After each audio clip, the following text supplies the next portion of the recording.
Hello, hello, hello. We are back again. Hope you're all having a good one. Let's turn the music down a little bit. Hey, what's good, everybody? I'm Battling Bike. Welcome to the show. All right. Yeah, we're going a little bit later than I had anticipated. And the reason why is you guys who have been here for a while might have guessed it. I was playing Stolen Realm. Had a really good run going.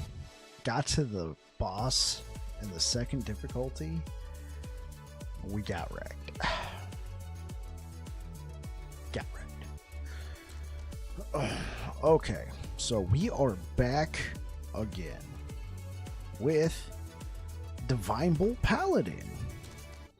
I didn't intend for it to rhyme, but it did. It must be meant to be. Okay, so let me update a few things. I realize I did not put the build over here on Twitch in the Streamlabs spot, so let's go ahead and do that real quick.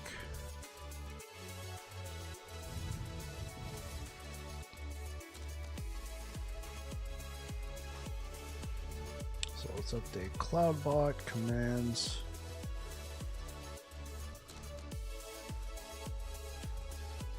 Edit this.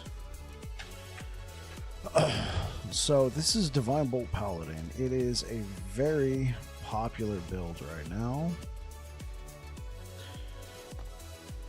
Uber popular. Well, it takes a lot of stuff to work. It takes a lot for it to work. So let's go over here. This is the timeline I want to farm.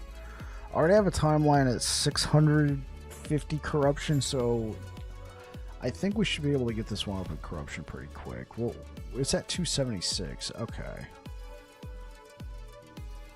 So we're going to have to farm for a little bit. I know the title said 500 corruption. I want to level up this timeline a decent bit. We can immediately fight the boss. But let's try and shoot through here. This build is wild, chat. This build is absolutely wild. So, if you've been here before, or at any point during the week, you've probably seen me farming for this build. Well, we're about to bring it all together. So this is 276 corruption. This is not okay. This is like the smite build I was doing, but on crack.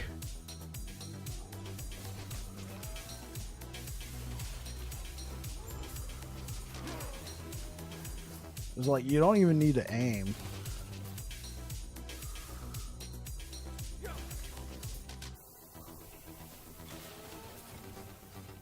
You don't even need to aim. I will say this already. This is a little bit more interesting than Rive Healing Hands, but it's kind of in the same ballpark. Honestly, especially when you got enemies all around you, it kind of reminds me of Nova Hammered In, except you also got, you know, a personal shield the size of Jupiter.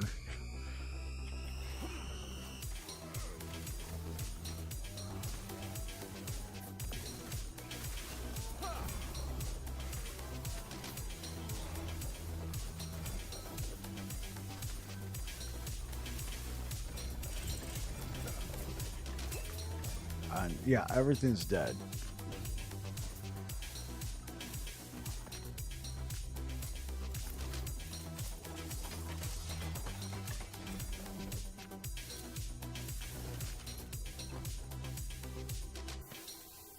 Right, I wanted to edit this.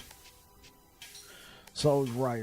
I had to go do something. So I was thinking, what if I used this base right here?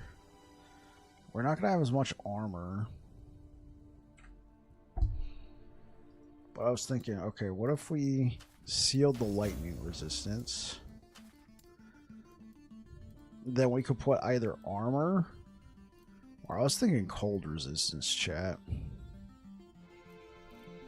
Because I'm thinking I might try and get myself a pair of gloves.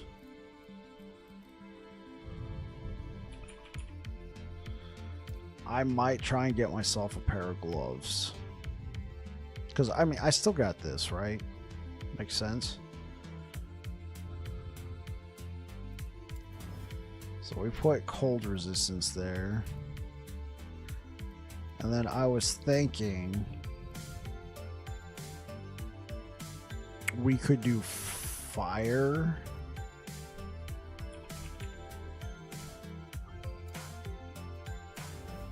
Oh, well, we kind of... Well, what am I going to need more? I'm probably going to need cold resistance more. 40% fire damage, ignite duration. Yeah, nothing went well for this.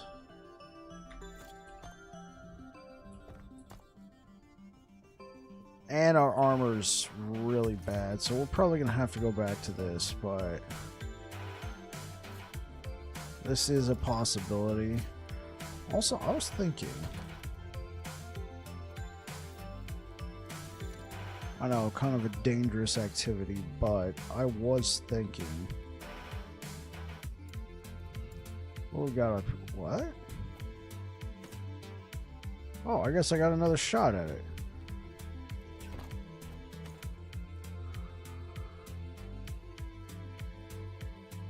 Your armor's probably better.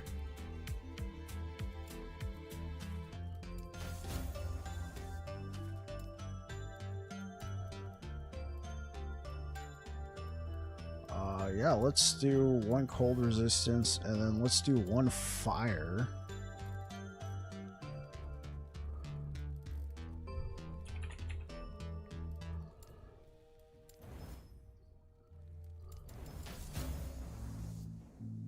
Okay. We don't have as much crit, but we do have cold resistance, and we do have 20% reduced bonus damage taken. Honestly, I already like this better. We do lose some crit, so we're going to keep that. But we do have a 54% cold resistance on here, because I think I'm going to try and get myself a pair of frostbite shackles. That's why I wanted to farm this timeline. So we do have one with cold resistance. That's all well and good. I would like that, but honestly, I need one with... I need one with current health loss per second. And then after that, I would prefer cast speed. Otherwise, I'm going to have to use something else. I mean, with armor this low, we might get away with an exsanguinous. We're going to have butt kiss for armor, but we could...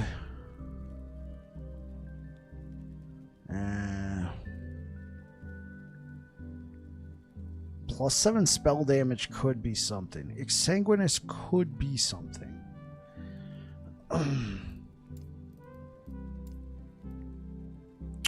We could try Exsanguinous. At which point, that means we could use... we'd be losing a lot.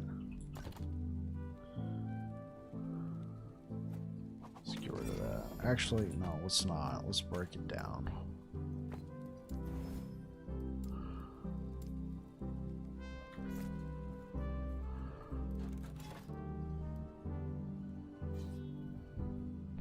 This feels a little bright. That's it.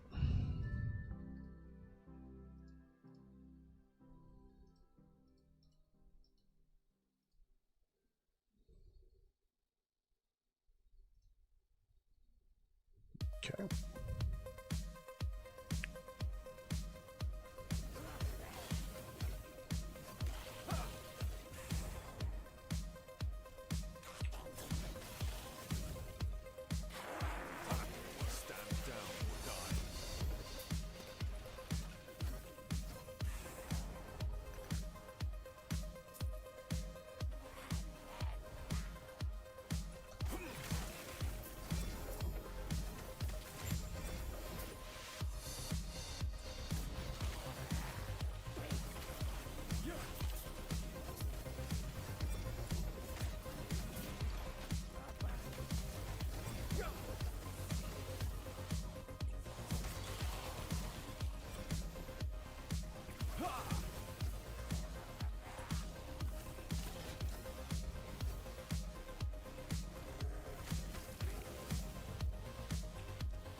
What's this? Glyph of Despair? Take it.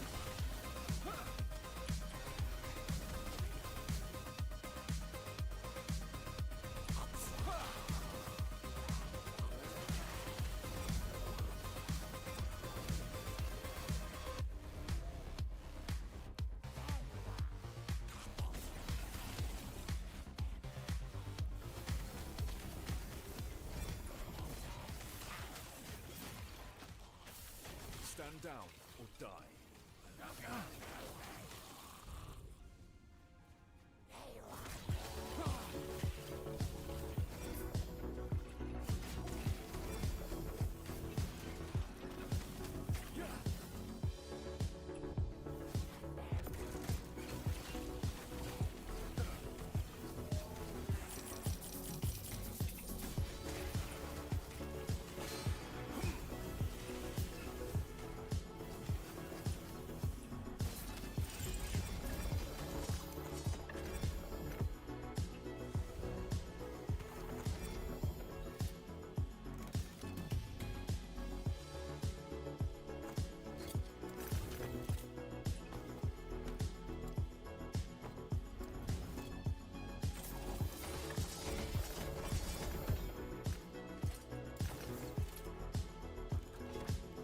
Okay. Let's kill Formosus. I honestly, I do apologize, chat. I thought I was further along in this timeline. I thought I was at least close to an Orbis. Like I said, I got a timeline with 640 corruption. So I was figuring, oh, I'll just do Orbis once, we'll be in 500. And it's not the case. Apparently it was all the way back at the beginning.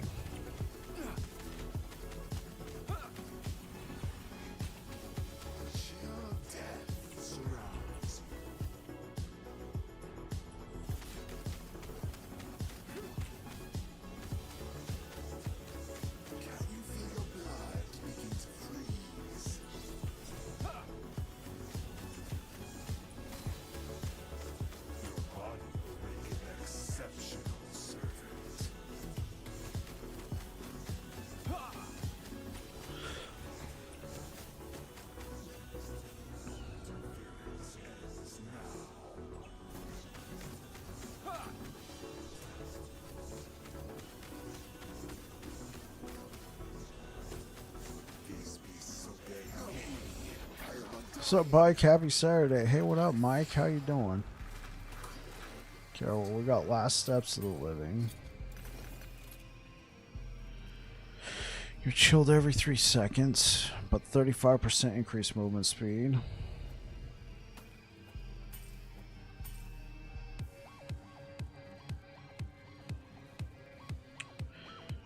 So we could use this as a quick and dirty way to use Frostbite Shackles.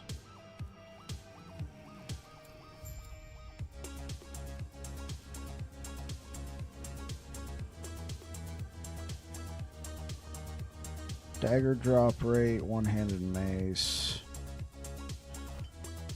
Oh, I'll take that scepter.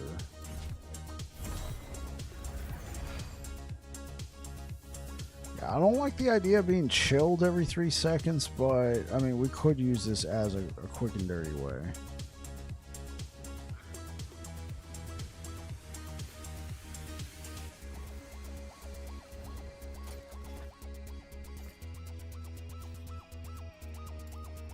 So what are you up to today, Mike? Wife made me some chicken. We're gonna go ahead and try it out.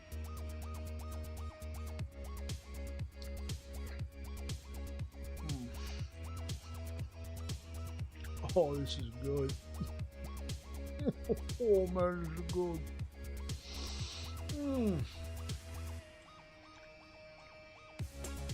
Oh my god.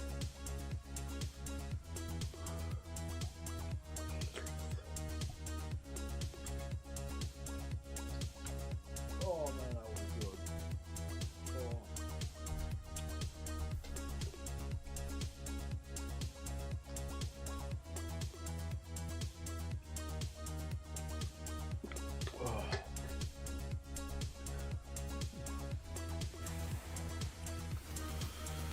Okay.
Excuse me.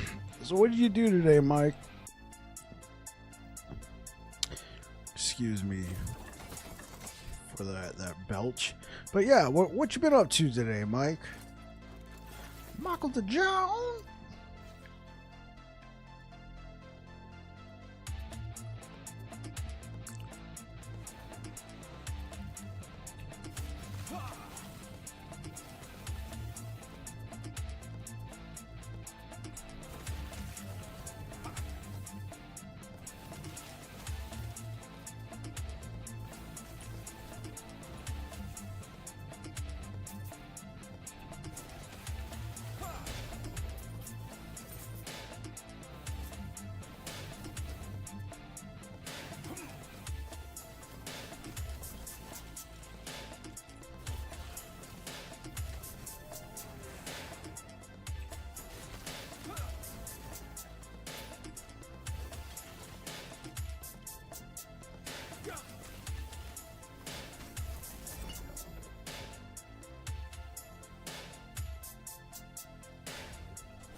Work, walk dog, ran some errands, chilling now. Our project uploaded video successfully last night.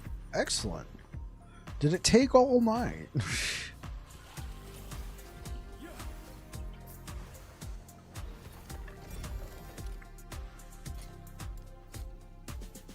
Yeah, let's dump some of this stuff in the bank. Oh, stuff.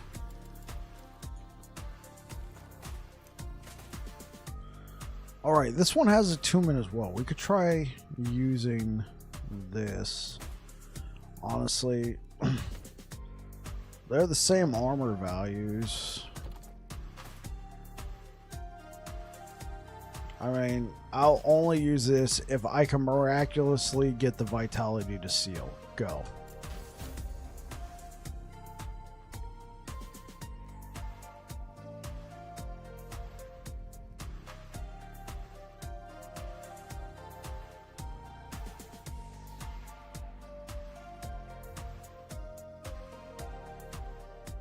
Somehow sealed a tier 4 affix. Dear God.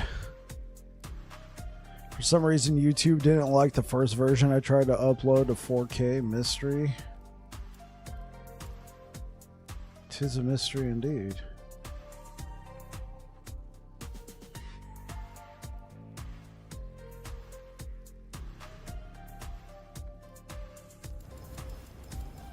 Okay, this is like for Giga Chad damage.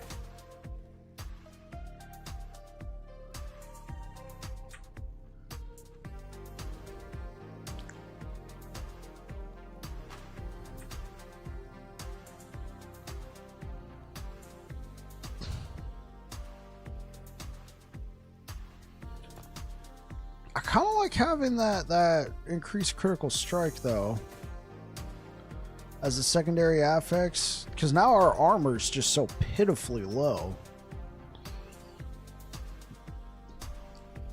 Nice armor. Yeah, you see that armor value? But this is going to be for more damage.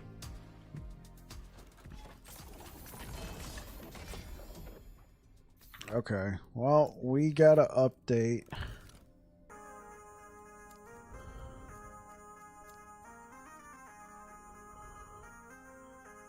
Let's make it, well, actually, no, we already got a rule.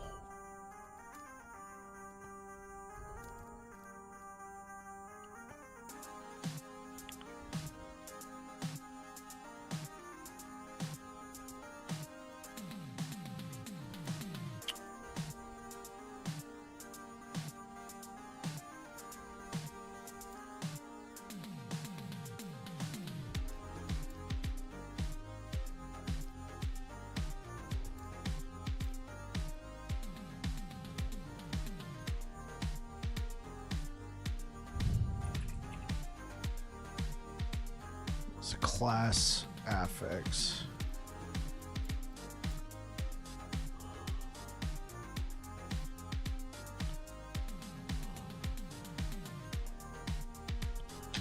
more equal to tier. Let's make it tier 2. All items with 2 tiers of fire damage and ignite duration. Ship it. Yeah, so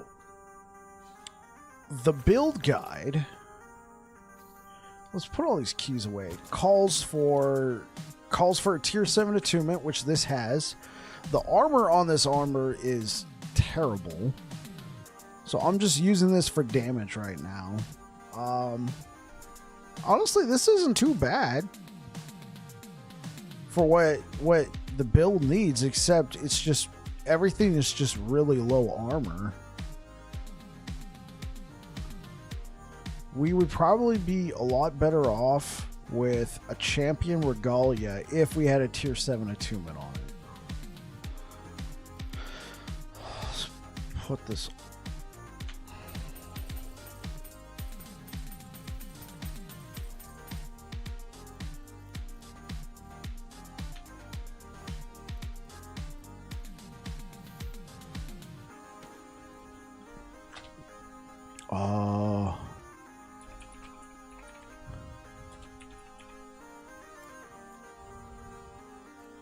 See if I can't find the champion regalia I was just using.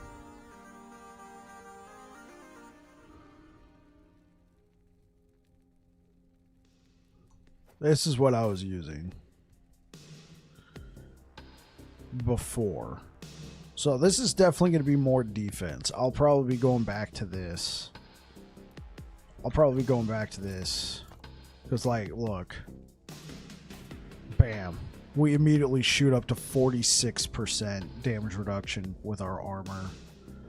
As opposed to this. This is more damage.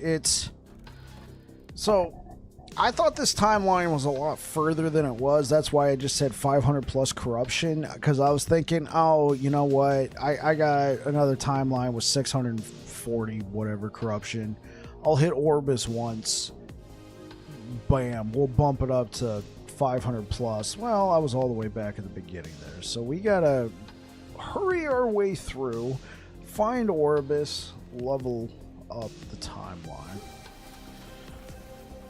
Because I really want to farm this timeline in particular, because this is the one where we can get frostbite shackles and last steps of the living and all that good stuff. All that good stuff to support the fact that we got more ward than we know what to do with, and we want to keep more of it. Well, this build is just disgusting. This is absolutely, utterly disgusting. I'm all for it. I'm all for this. I am absolutely all for this Divine Bolt insanity. Because I saw some gameplay for this and it looked kind of boring. Honestly, playing this is not much different than playing like Smite. Playing like a self-cast Smite build, right? Except it doesn't feel as clunky.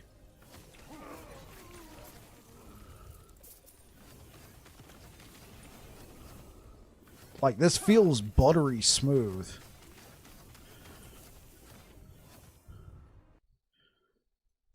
Oh, this is wild. What is this build? This is a Divine Bolt Paladin, man.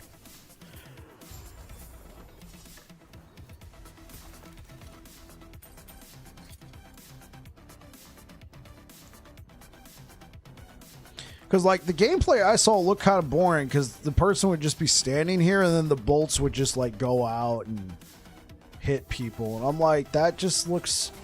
No. Like... No, that doesn't look like something I'd be into. So I've kind of ignored it. Plus, it's become the meta, and I'm not exactly a big-time meta person, right? Like, I like popular builds. I don't necessarily want to play the same build everybody else is, but turns out I don't think a lot of people are playing this build. At least to the degree I got it. I had so many of these uniques in storage. They just need to be slammed. If you remember, Mike, I was slamming uniques pretty much Thursday and Friday of this week getting ready for this build. It's not min-maxed, it's not perfect, but it's pretty good to go.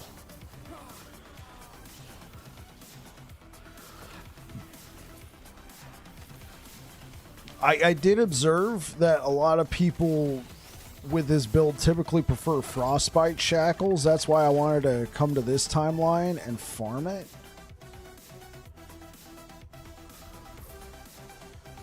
And, you know, I'll kind of put my own spin on it. It's not going to be that much different.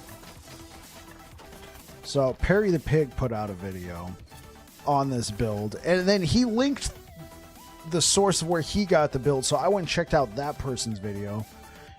No, gave him a like and all that. And then I checked out their build guide. And I checked out Perry the Pig's build guide.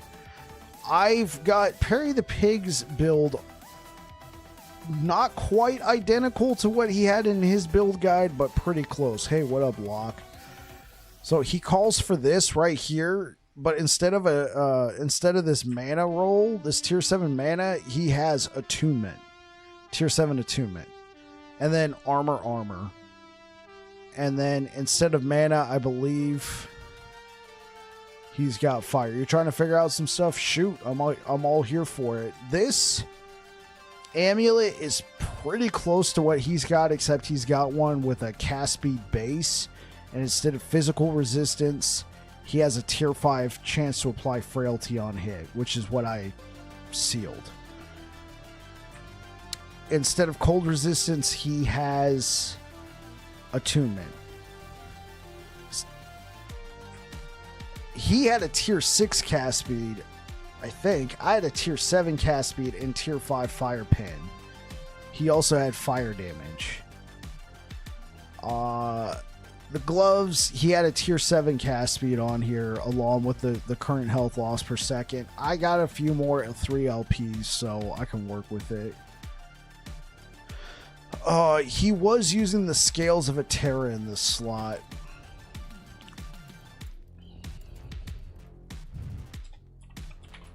But I got one with poison resistance.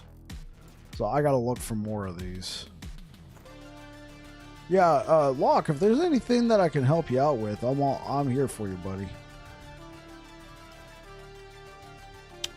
Yeah, so he had it's functionally beautiful.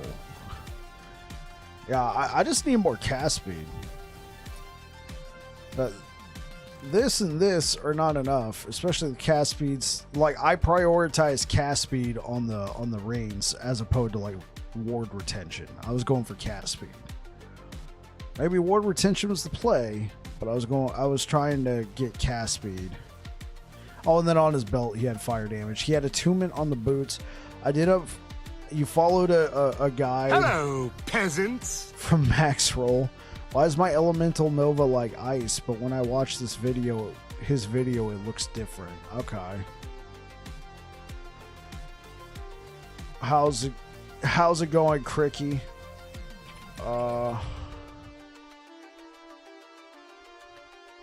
So you went with a build guide from Max Roll. What class are you playing? Locke. Why is my elemental Nova like ice? Are you playing a Rune Master or a Sorcerer? What's a bike running the new gear I see? How is it? I'll show you in a moment, Cricky.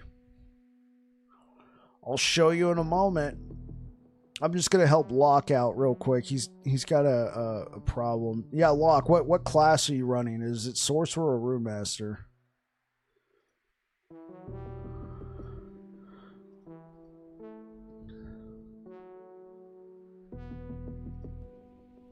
Elemental Nova has 3 options, Locke.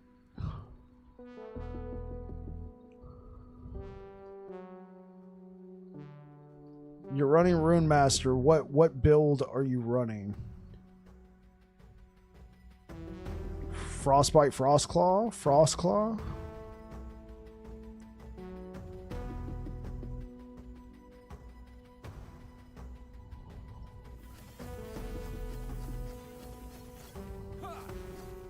Frostbite, Frostclaw. Okay.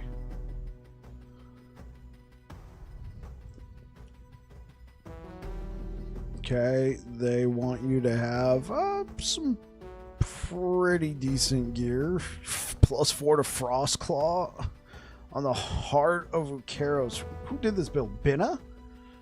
Binna QC? Okay, so Elemental Nova. It looks like enables Ice Nova. Okay, but you're saying in the video it's not ice? And so you're confused?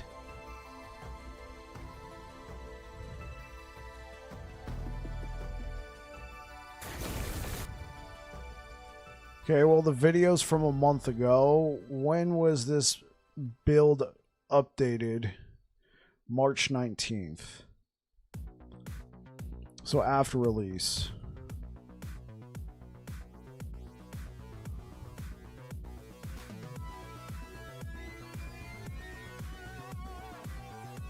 Okay, what video are you talking about? Can you link it in chat?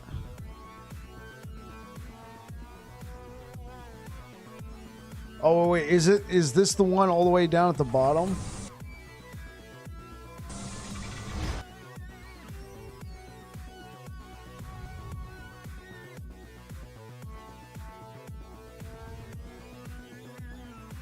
So, this is a cold spell.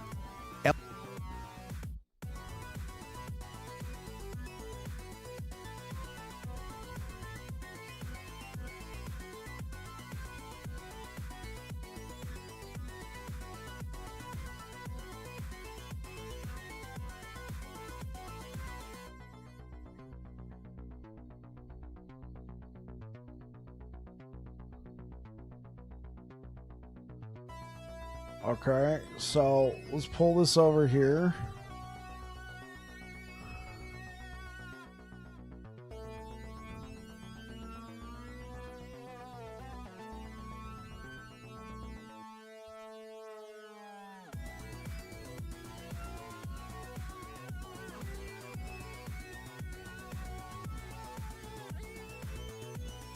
Yeah, it looks like he has it set up different in the video from the guide.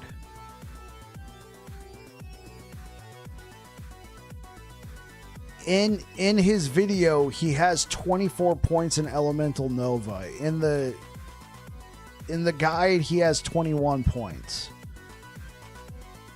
And I'm just going to say right now, I have no idea. I don't have enough time to sit here and watch this video.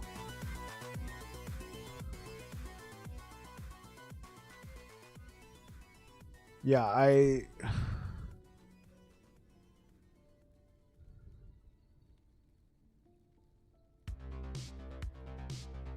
Yeah, Locke, I have zero idea. Looks like Cricky probably knows way more than what's going on, so maybe if Cricky has some time, you can answer Locke's question, because I have no idea, Locke. Alright. Cricky, this goes out to you. So I'm trying to level up this timeline, but, you know, just to prove to everybody who clicked on the title of the video... here's 644 corruption. Let's just go for a walk. Let's just go for a walk. This is 644 corruption. Okay.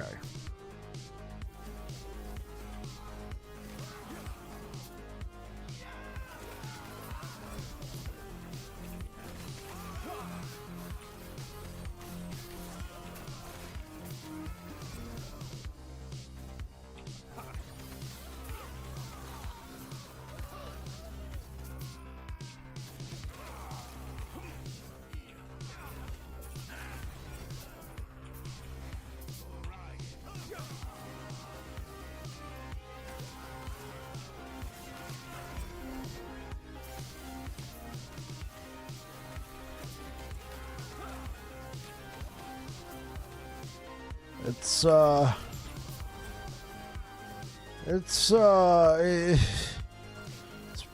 pretty nutty.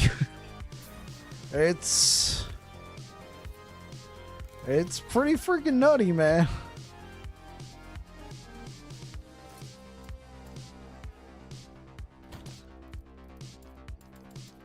Oh, dude. Cricky. Check out this shield I got, man. Check out this shield I got. T7 block effectiveness, T7 block chance. Can you believe that? Can you believe that? Oh my god. Can you believe that? This is probably got to be the craziest double exalted I have ever seen in my life. This is insane. This is insane in the membrane, man. This is bananas. I need another soda. Well, actually, I want to eat some of this chicken my wife made first, but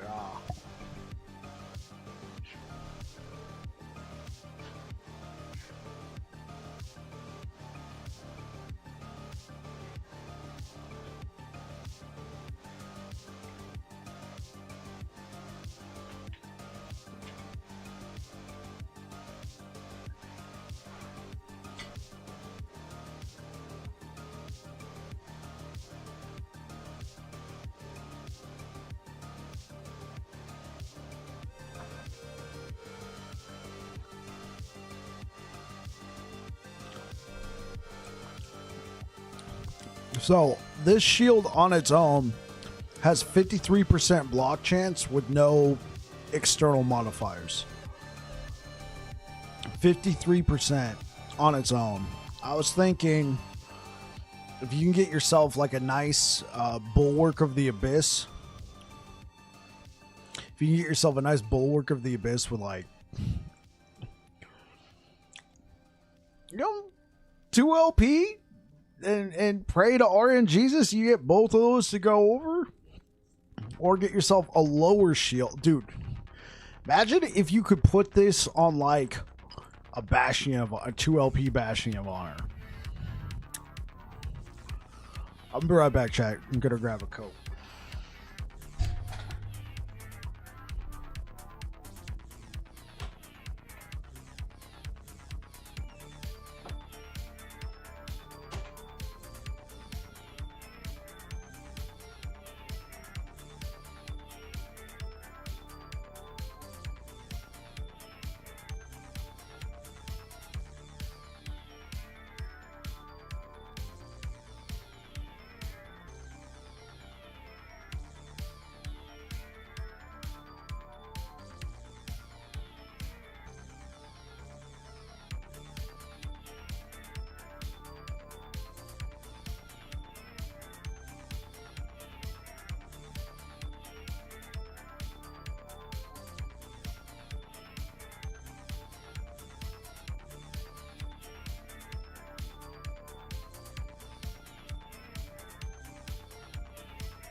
Alright guys, I am back. I do apologize. I do apologize. Well, I went to go grab a soda and then I was like talking with my brother, just checking in on him. And we're back to the... Hey, what up, Aaron? How you doing, man? You've been here before, right? No, first time in chat. How's it going? How's it going? Yeah, I went to go grab a soda and then, you know, I got into a little side conversation in the house. So yeah, we're just running some echoes. I've been farming for this build since Wednesday, maybe Tuesday. Been slamming. I played this build. If it's healing hands, lol, it's sick. It's sick. Okay, yeah, I've played. Today is the first day of playing it, but I've been farming for it this week, trying to get all these uniques, and it's I mean, it's not perfect. It's not min-maxed yet, and considering how many uniques it uses, it'll probably never be min-max.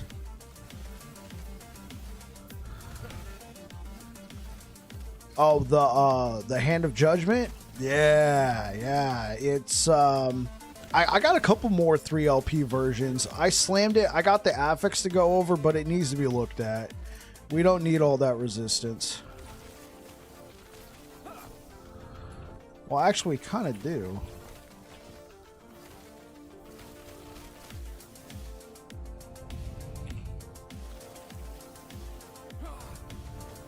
How's Scales working? Scales is good. The thing is, I'll show you what we're talking about, Cricky. What I'm talking about. Yeah, so right now this is 640 corruption, which I've seen people running, you know, 2,000 plus corruption with this build. Now they do a different variation of it. They use frostbite shackles.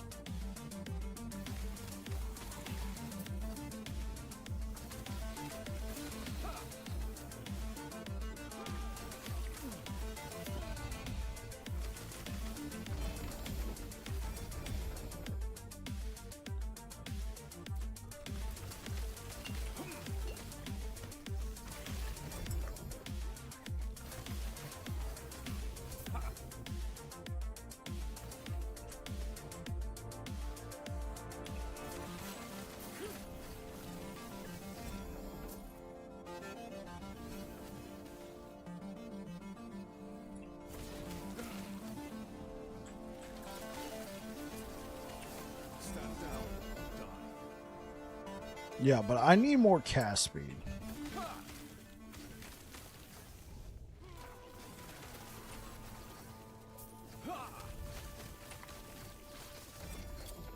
Honestly, I want to try that. This...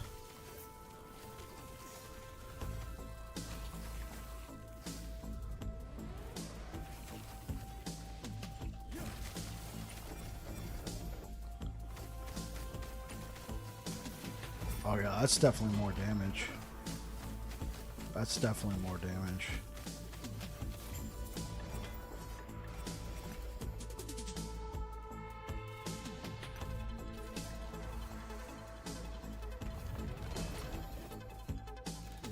Yeah, compared to what I was running, hey, and that wasn't that bad. That Void Knight build wasn't that bad. But it was definitely hitting a wall, even with healing hands. Even with the ward, it was hitting a wall for sure. Well, that's fine. You know, it didn't need to be like crazy busted. Okay, so Hand of Judgment, I would really like to have cast speed on here, but we did get 11% of current health loss per second equals whatever. But now we got poison resistance and lightning resistance. I found some cast speed gloves. Might be able to finagle something. I do have like 3 or 4 more 3LP versions of Hand of Judgment. Okay, so difference between the Scales of Atera and my current thing that I have equipped. Well, my current one offers 18% ward retention. That's fine. but it also has 5% spell critical strike chance. This particular roll has 4%. Not a big deal. This has 25% cast speed. Scales of Atera. We missed the T7 slam. You're here, Cricky, for that. We missed the T7 slam and we got poison resistance. And Scales of Atera, what we're looking for primarily on Scales of Atera is getting the T7 cast speed to go with the implicit cast speed that's already on it. Yeah, I know there's a calculator. You need to have plenty of these. You got to have plenty of these glyphs of insight, so we can mess around with the calculator.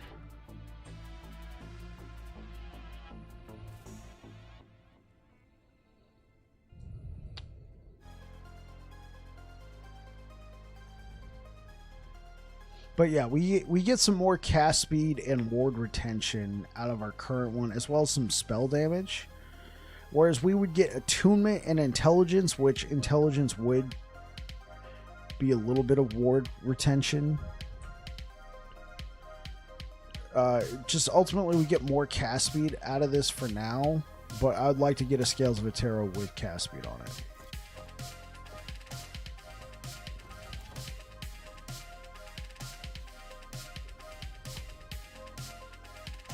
It does.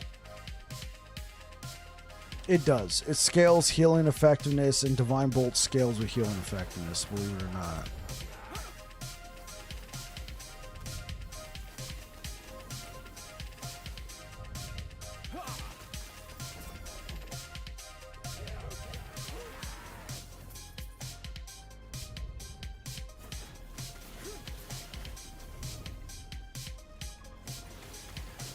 Ultimately, I'm looking for cast speed, and I get more cast speed out of this.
Okay.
Oh, I'll show you.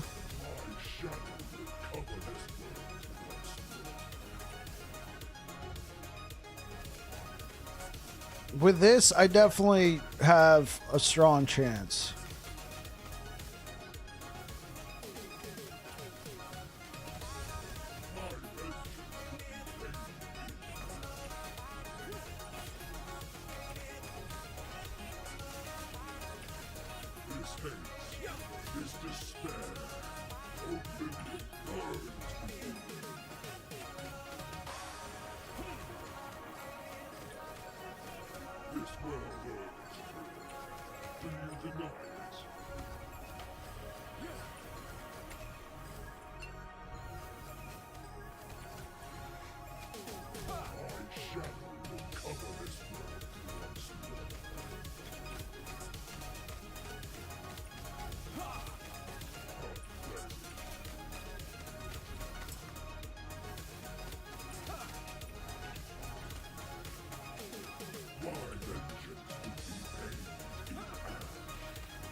Oh my god. You gotta be shitting me.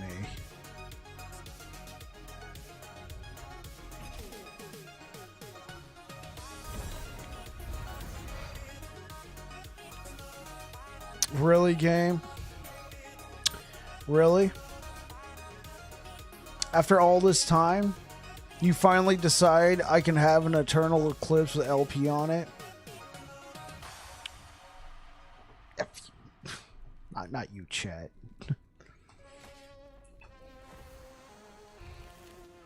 Oh, it's near the end of the cycle. Okay, you can get Babbling Bike as Eternal Eclipse. He's probably the only player in the entire game who was looking for this with LP. I've been chasing this almost all season, Cricky. I got one of these like the first week of the cycle, and I made a build and I called it the Master Yi build, but I didn't have any LP on it. I only ever found 2 of these with LP, and that was earlier on in the cycle, and both slams failed. I needed melee critical strike chance to go over onto this BZ. And then that's it.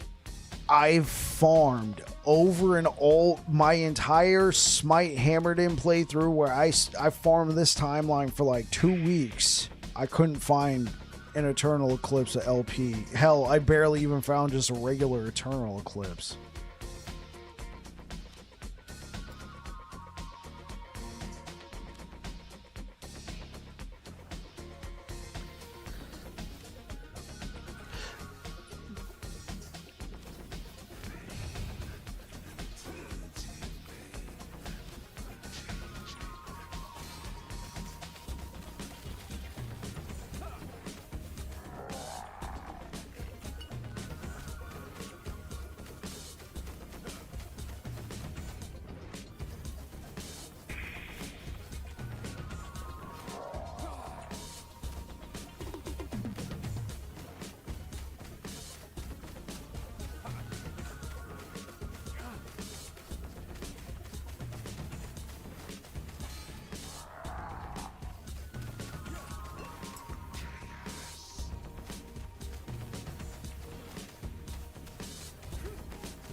Yeah, I might.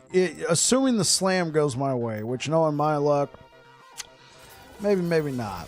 But it'd be cool to be like, at the end of the cycle, be like, Master Yi Revisited. Hey guys, I spent the entire cycle trying to farm the Eternal Eclipse. I got it now with melee critical strike chance. Yay!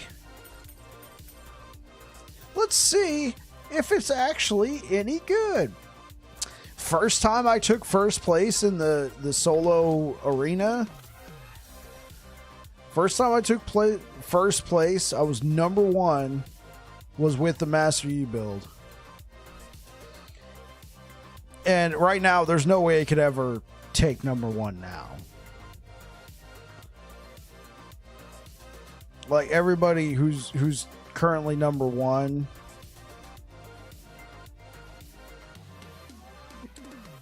they're all using this build that I'm using right now.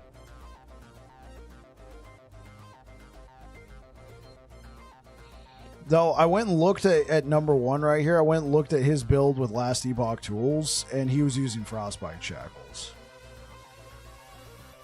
So yeah, so if you go over to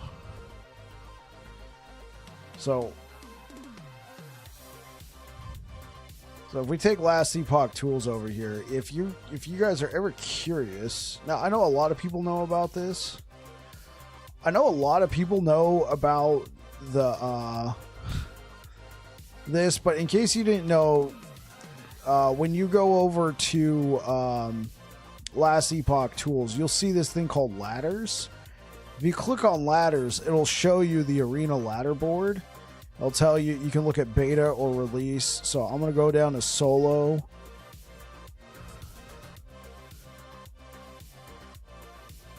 Sentinel. Or hell, we can even just look up Void Knight.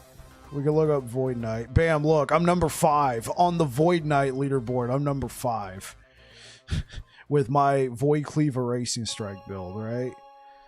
But if we just go to the overall Sentinel leaderboard, you see I'm number 19 and number 20 with Babbling Knight and Babbling Pike. But you can then just click on number 1 and it'll show you the build they use. So his build's very similar to mine, except he's using Frostbite Shackles. Looks like he's got some Void Pen on here. Fire Pen on here. Okay. So yeah, his build's similar. I'd say it's a little bit more finely tuned than mine is, but nonetheless. Now, I just slapped... We just got all the pieces of this build yesterday. So there's going to be a time we're going to need to adjust. So yeah, we just pushed to 685 corruption.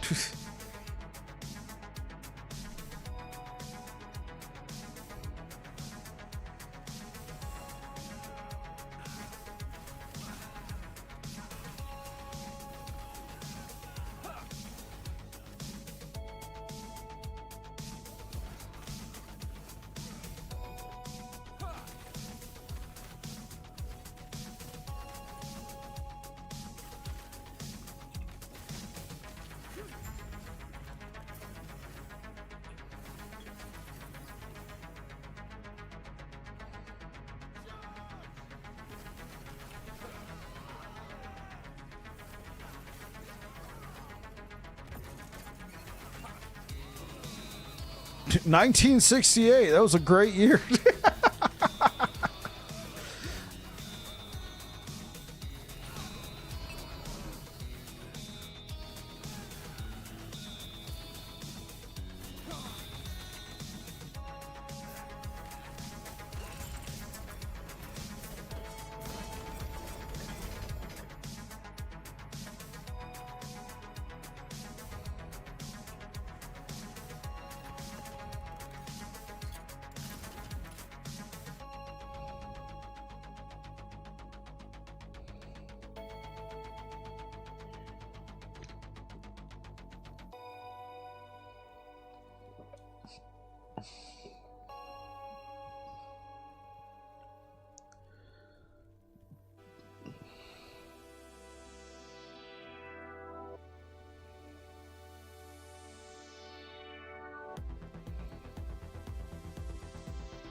Okay, so create a prism shard when you directly use an elemental skill that costs less than 40 mana. Alright. Cool thing about this is it actually has base critical strike chance built into it.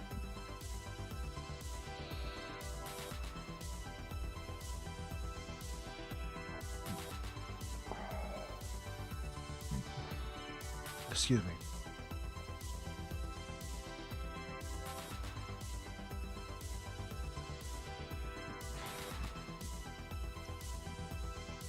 Okay. Yeah, it does. So, paired with this, which gives base critical strike chance for spells, this gives base critical strike chance. And then, you know, a percentage. I was just looking to see if I had a spell on here when you directly use a skill. A skill. I don't think I have a single skill on here that costs at least 40 mana. Because I was thinking this could be extra damage. Ashes over Carrion over Soulfire. What up, Snowwise? How you doing? You would prefer Ashes over Carrion over Soulfire?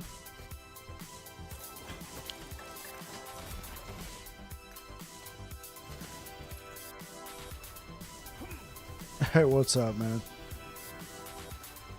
Much better? Okay, I'll check it out. That's the one from the Soulfire Bastion, right? The vendor.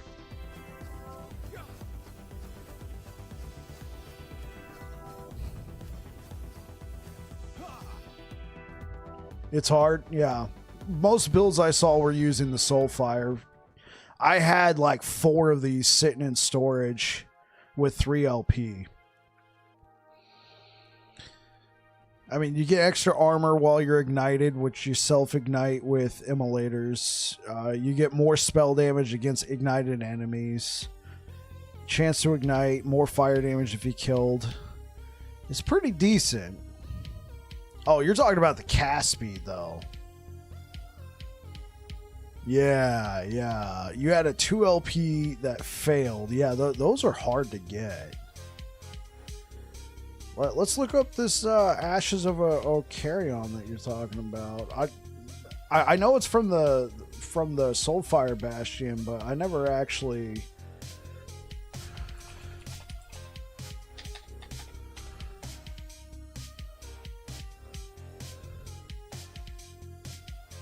Mana regen, increased cast speed with physical Oh, wow. Yeah. Look at the cast speed. Increase critical strike chance. Yeah, that's a lot of extra fire damage and attunement. Yeah, with just that base cast speed built into it. Yeah, I see why you're saying Ash is over Soulfire. Soulfire does give a nice defensive option, though. 100% increased armor while you're ignited. But yeah, that built-in cast speed that you're gonna get with Ashes, that's gonna be hard to pass up because the name of the game with this build. You have 191 cast speed. I do not have 191 cast speed. I have 138. You know, I missed the slam on scales. I had a T7 that I was trying to slam on there. And I missed the slam on Hand of Judgment. I did get the T6 slam on Soulfire. So if I had gotten the slam with...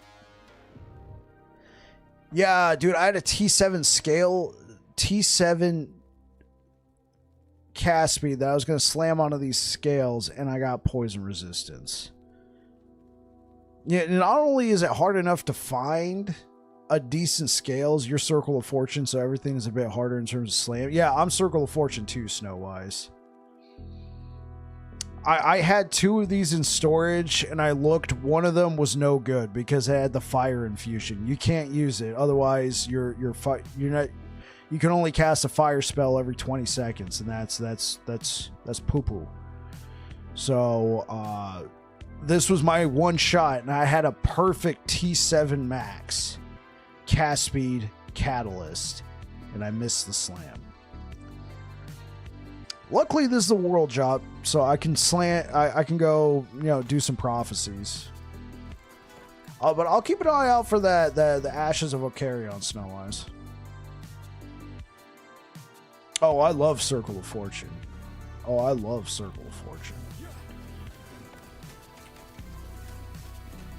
I was thinking, maybe next cycle I would go Merchant's Guild.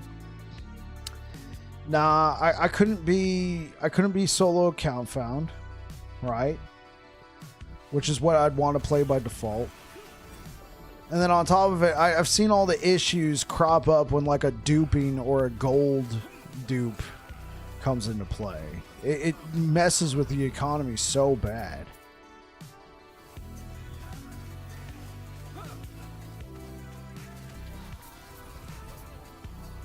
Right. If they keep cycle stuff in Legacy, you'll keep on Legacy. Nah.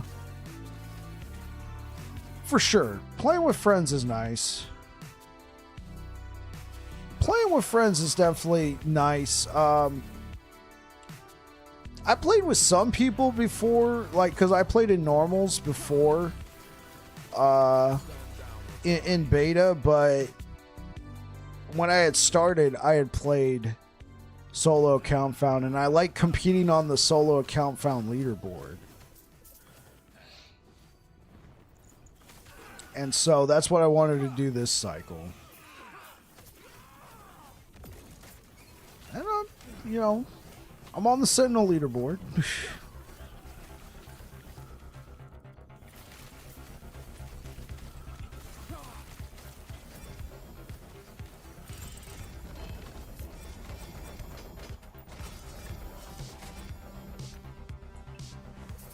You got 2 red rings yesterday. Oh, hell yeah.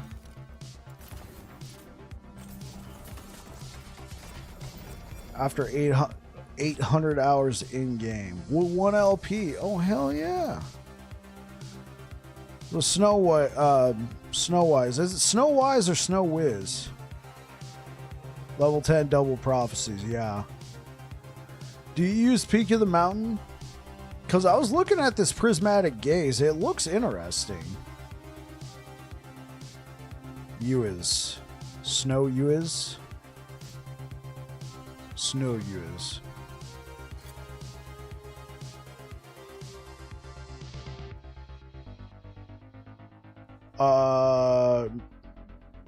Snow is. Oh, Snow you is. Oh, okay.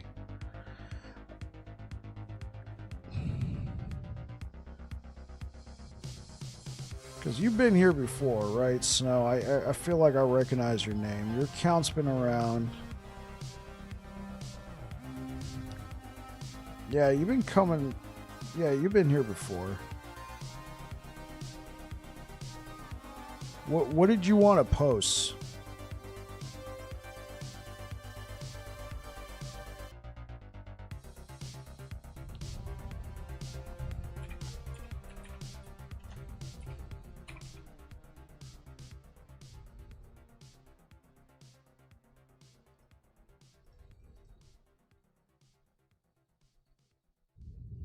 Yeah, it deletes everything.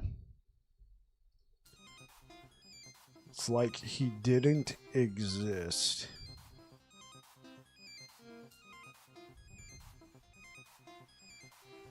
Hey, no problem. Go ahead and try it again, Snow. Oh, you're trying to post the link.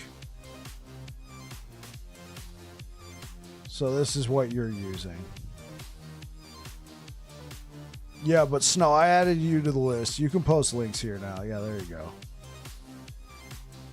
So you got attunement movement speed. I missed the T6 attunement slam. So I got movement speed and like some sort of resistance. You got cast speed and the current health lost. Oh, that is a nice wand. That is a nice wand.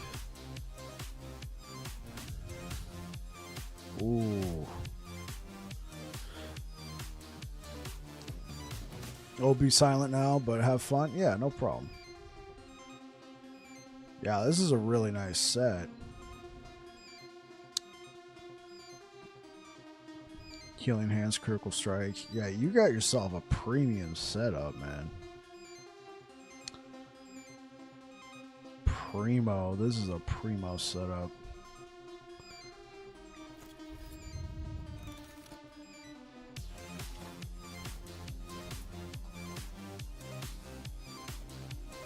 Yeah, that's not bad at all, right, Cricky?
Yeah, have a good night, man.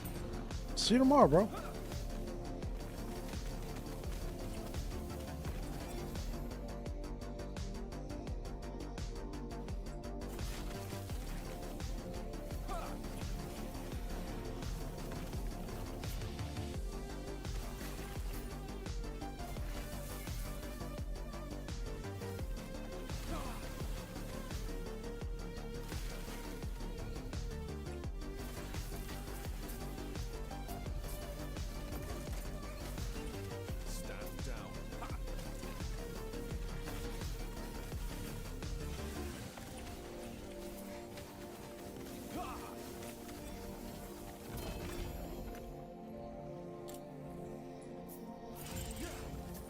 Got a little divine bolt action going on. Yeah, yeah. You see this? You see this craziness right here? You seeing this craziness, Cold Brew?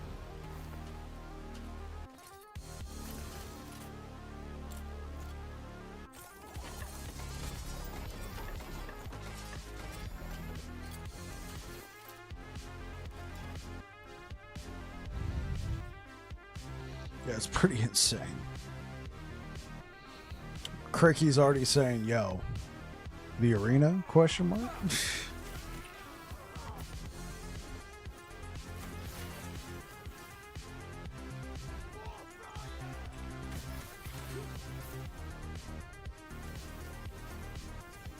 Yeah, yeah.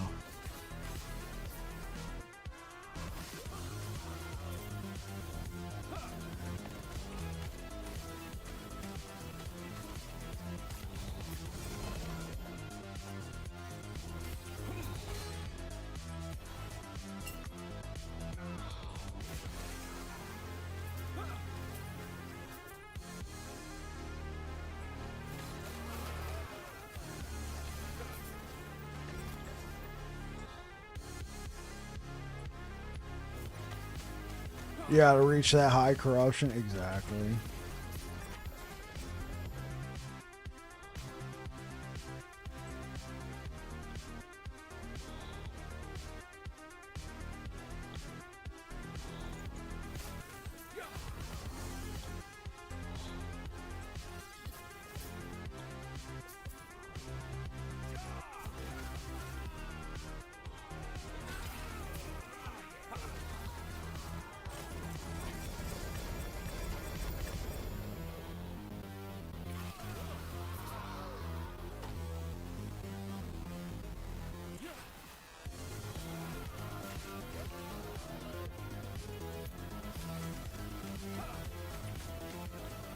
Yeah, I'm sure it will. That's the only reason why I'm playing it. It's because I know when the new cycle comes out, this is gonna get tuned down. So I figured I'd come check it out before it gets retired.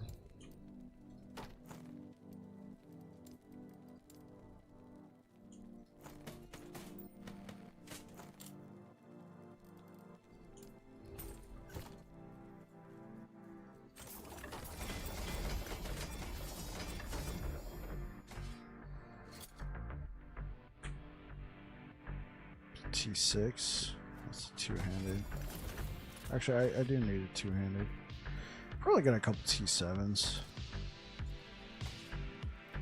Actually, let's look up Slayer.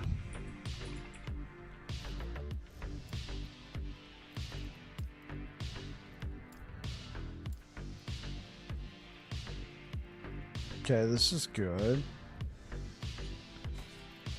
I don't really care. I'm not going to use this. I mean, this kind of don't want to use it just because it's good, but I mean, we're getting near the end of the cycle.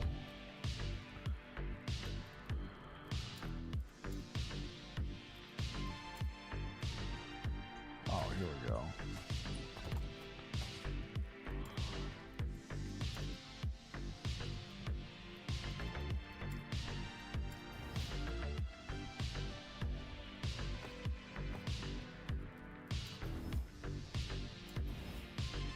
There we go.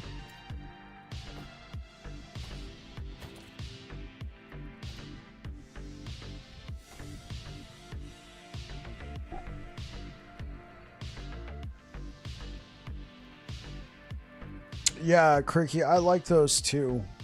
I like those too. That's what that Master Yi build was. It was right up there with the Void Cleave Erasing Strike build. Yeah, yeah, that's what it's essentially what it was. The Master Yi build right here.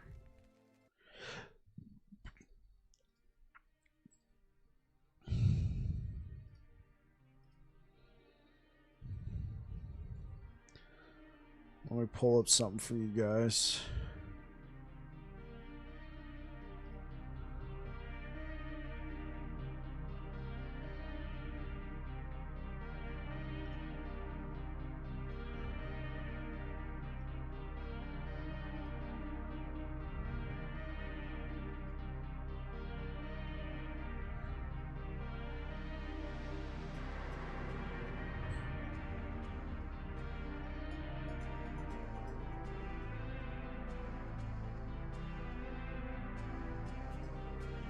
Why is it? See, it was very quick, very, jump around.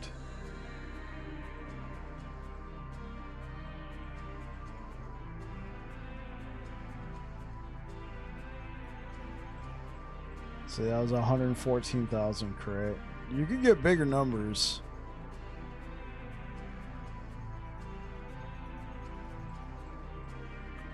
All of this was with the Eternal. I took this build to 400 corruption.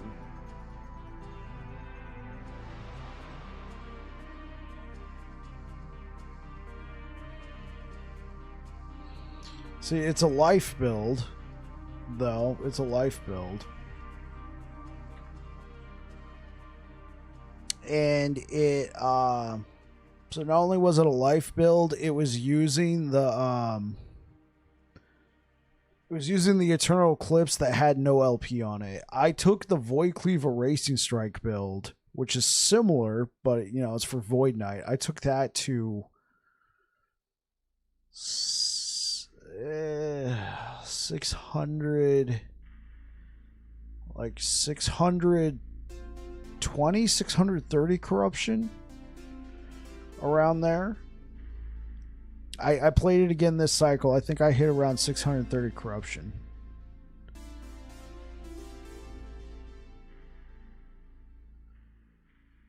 But no video. Yeah, it's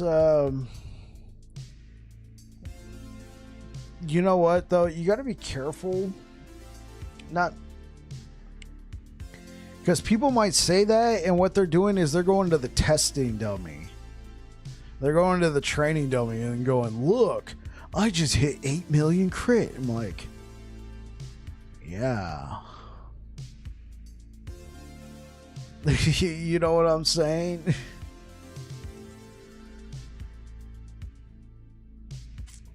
Yeah, that's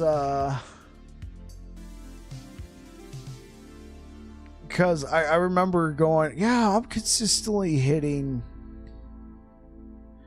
training dummies with resistances. Yeah, honestly, I want to slam this right now. I want to feel the disappointment.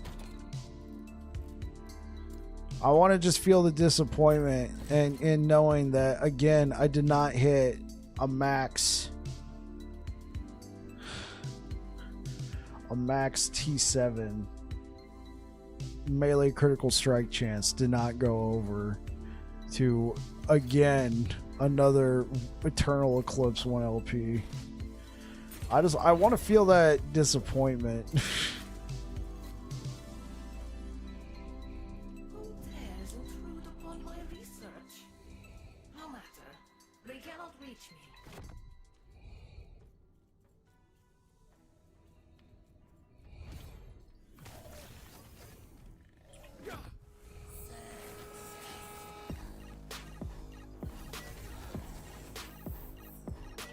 I mean, if I hit it, there is a strong possibility that I will revisit the build before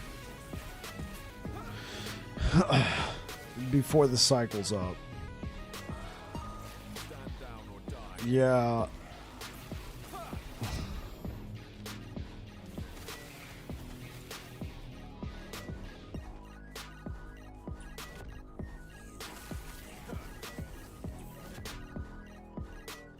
there is a possibility I will slap that build back together because I got my build guide. I got everything I took.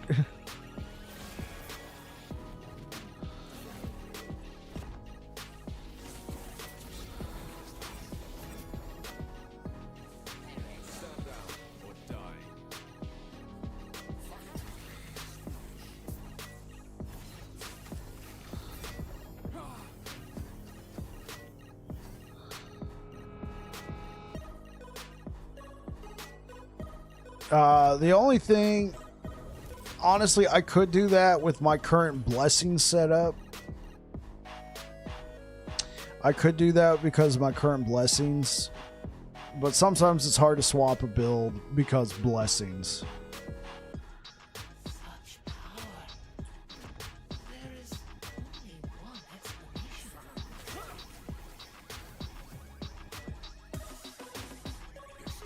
But since it's a fire damage build, and my current build is a fire damage build, they both use melee. They both use critical strike multiplier.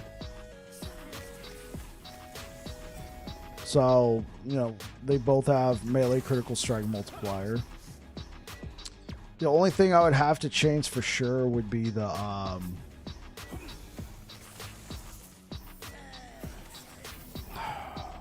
honestly, I don't think I would change it. The Lagon timeline, I got a perfect 50% chance to shred lightning resistance on hit. That was really good for smite. And I still haven't changed it. It does not serve this build at all. No, the Master Yi build was a Paladin build. Because if I was playing that on Void Knight, I would just play Void Cleaver Racing Strike.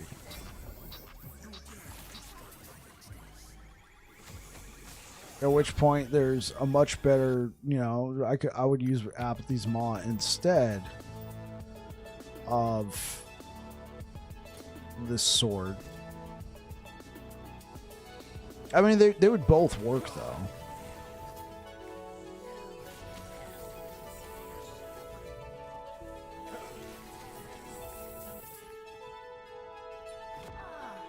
It all makes sense now. The Epoch has finally come to me.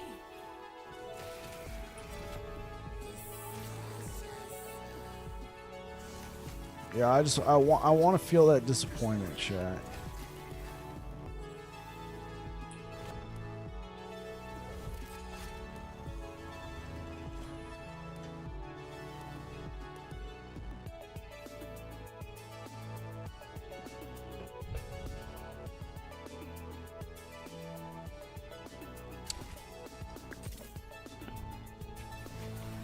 Only because this build is Giga Chad, I'm not even going to bother. Do your worst, Jorah. Yeah.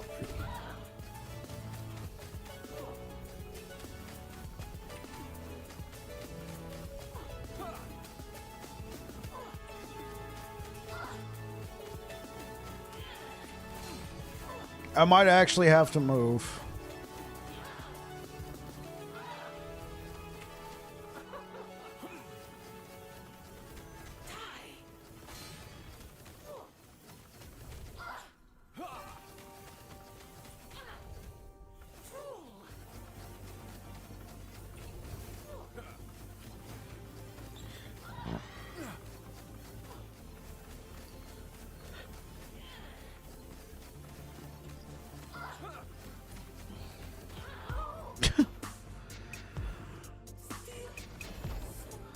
The build is Giga Chad, man. Oh, there we go.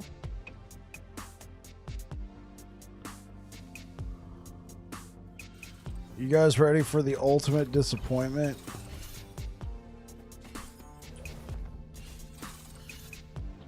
Like I said, it was the ultimate disappointment.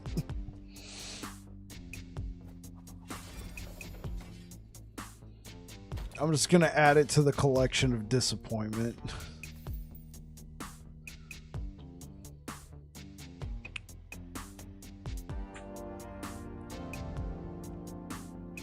At least you tried. Yeah, at least I tried. You know, I'm gonna do it to myself, chat. I'm gonna, yeah. Emotional, damn it! Yeah, that was some emotional damage, all right. But I'm also gonna do that to myself.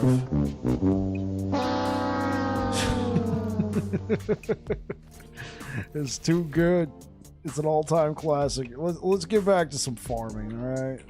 How much favor we got?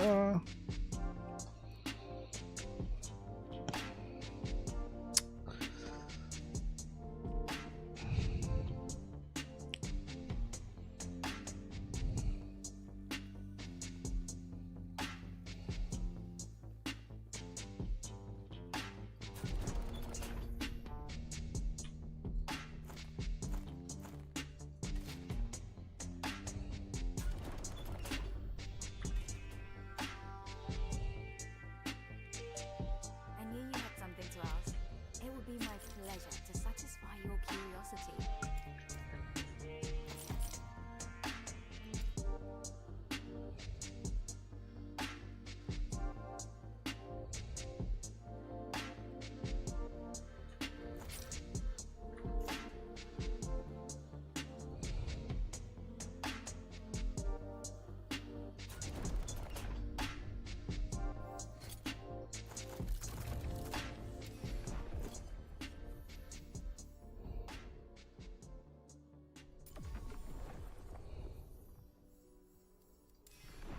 Oh, shoot.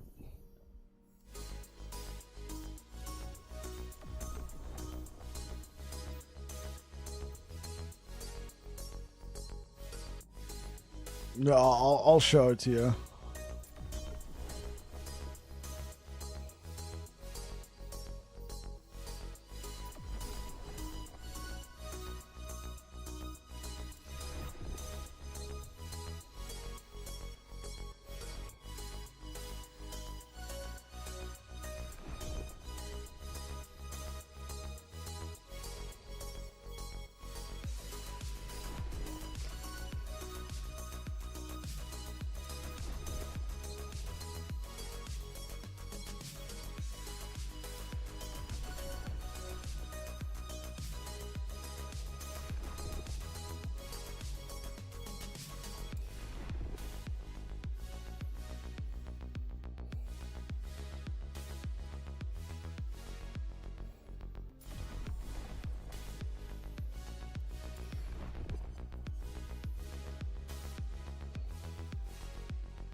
Check this BZ out, cold brew.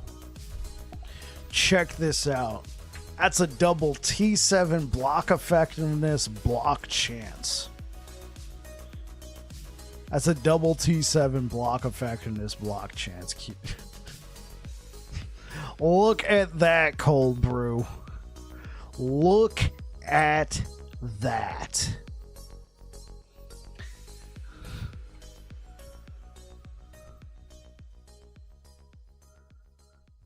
Look at that.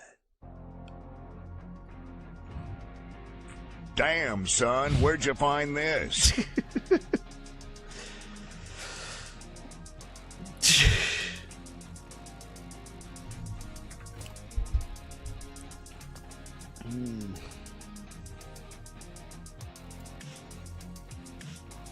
Yeah.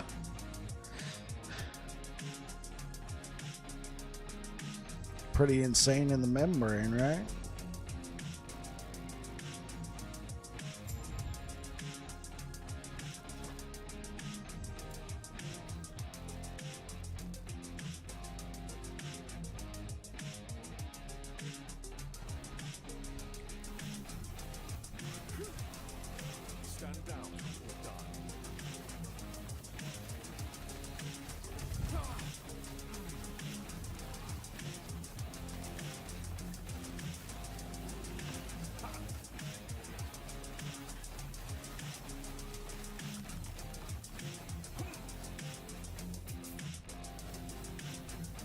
This is how you play arena.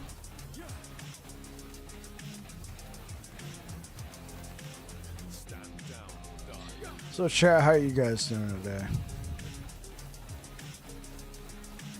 Did you see that crazy double T7 shield I just showed you guys? It's pretty wild, right?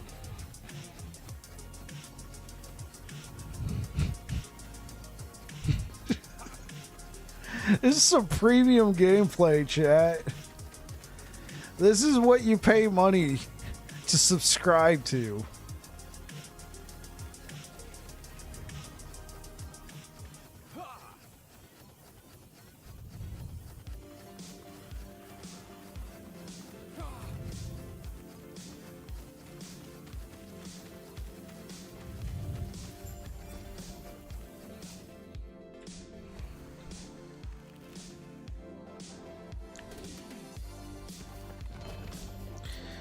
I think there's something wrong with my belt.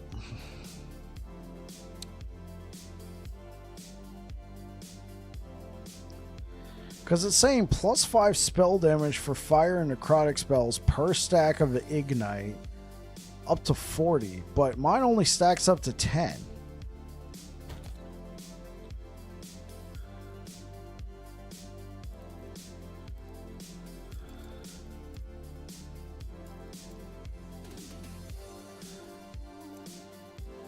Let's try my different belts.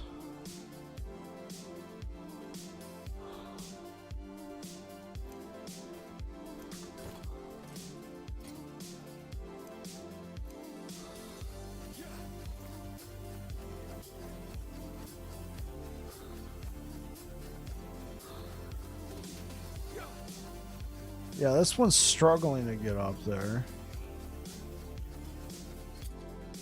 I got up to 8. It's got a 62% chance.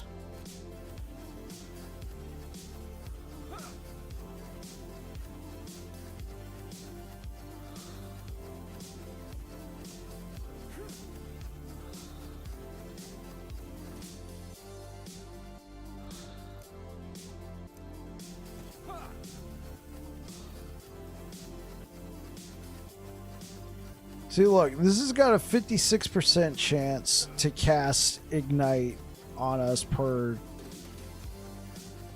fire spell. Right? And we still got up to like 7 or 8 stacks. This one has a 97% chance, right? But then it gets up to 9 or 10 and then it doesn't go past that. Once I have more cast speed, it'll go up. Alright.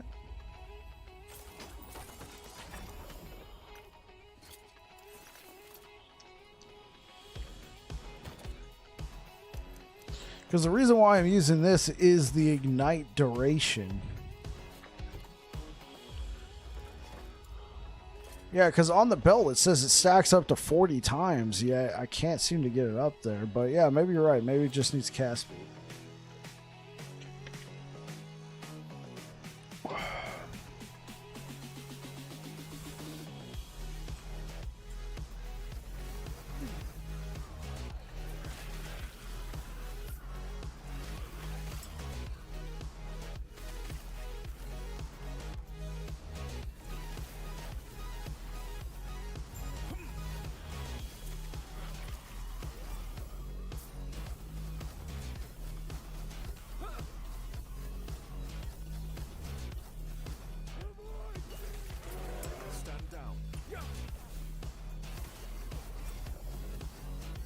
Okay, no, you're right. Because we got the haste shrine, which the haste shrine is different than regular haste. It also gives you attack speed and cast speed.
this world earned its rule?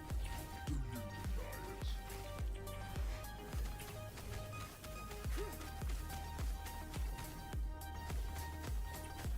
My shadow will cover this world once more.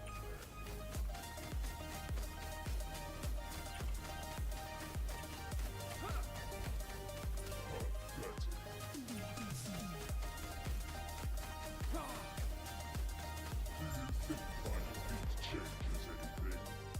This world is already dead.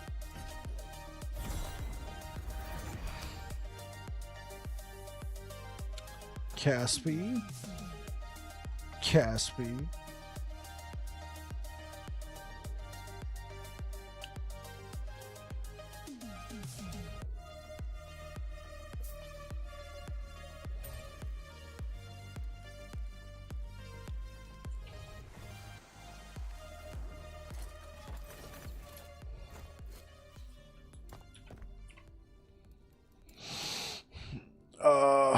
Lightless Arbor, Exile Mage, Raye, Orbis, Exile Mage, Jorah, Exile Mage. A lot of Exile Mage and Orbis.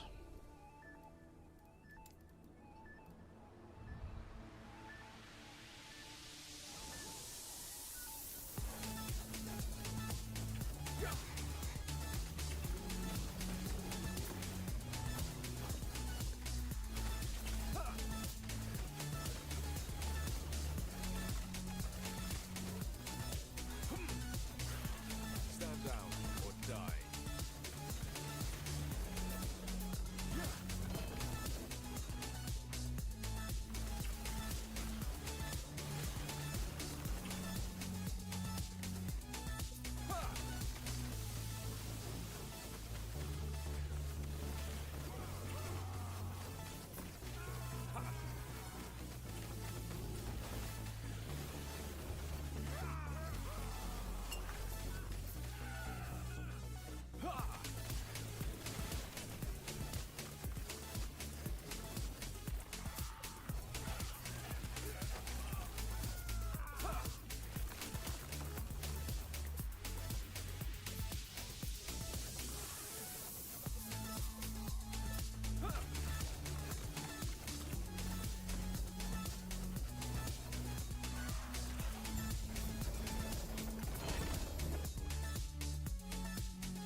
I wonder, could Twisted Heart be good? Because it's got built-in cast speed.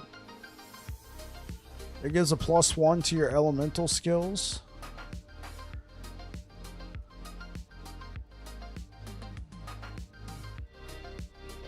Like, if you could slam this with cast speed?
Yeah, for Frost Mage.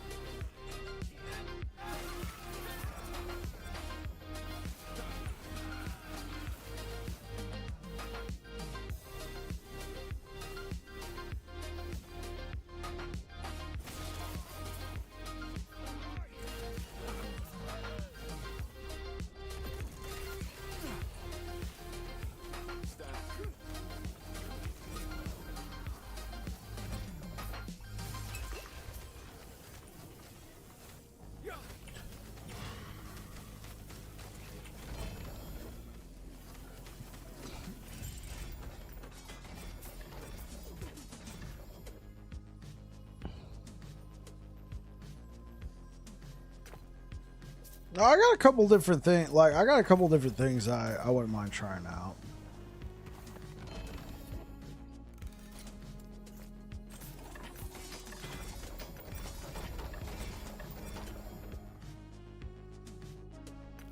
I got a couple ideas floating around in my head.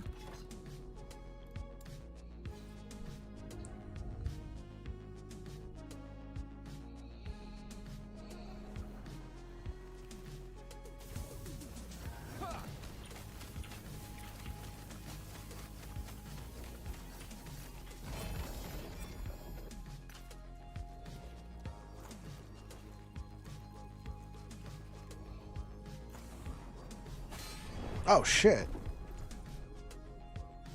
You guys didn't see that. Fucking spires, man. I should have just been holding down healing hands while looking through the drops.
Oh god, okay. I keep playing this like an idiot.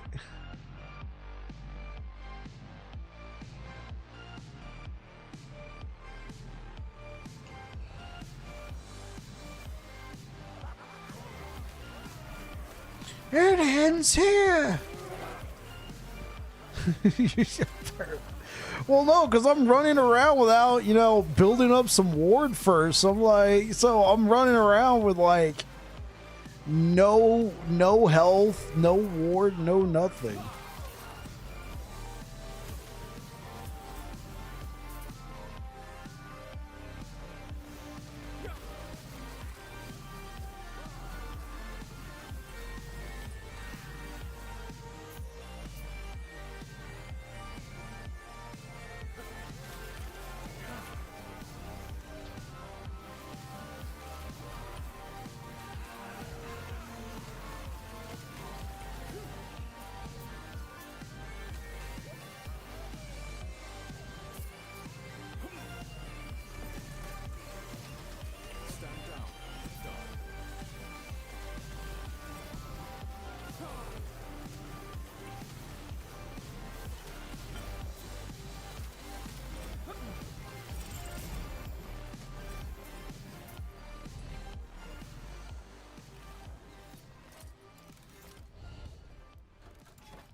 Okay, so let's try out my idea as a proof of concept.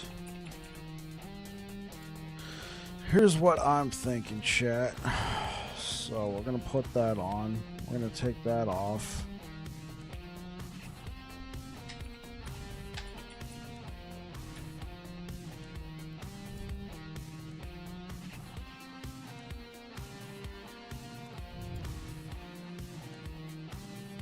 Okay, so I got this one with 23.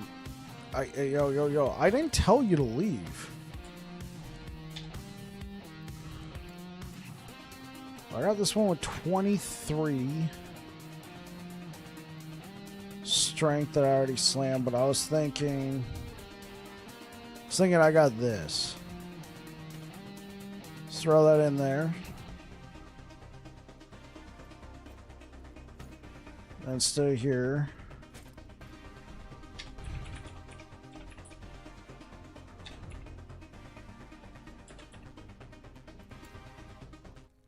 Throw that in there instead of this.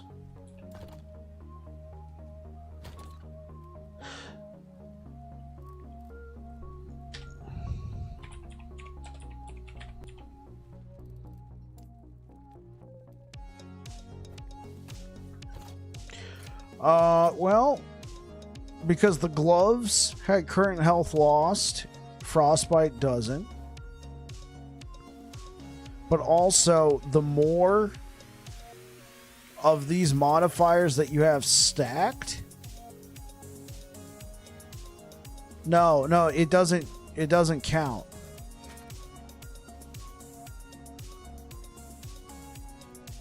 Hard is when you cast a spell.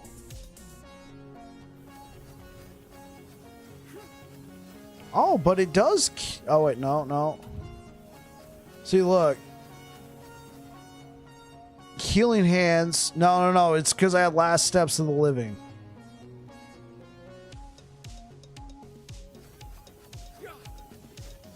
Healing hands doesn't interact with it. Like, I'm gaining ward because of Twisted Heart's interaction.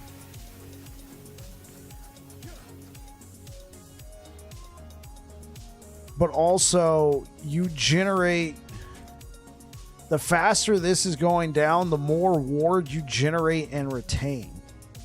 With more of these modifiers that you're stacking.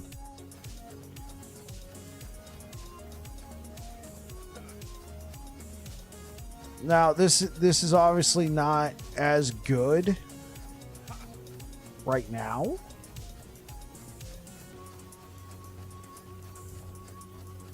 Because this has nothing on it. This has nothing on it. Plus, this chills us, which causes us to lose some. Plus, we have, like, no armor.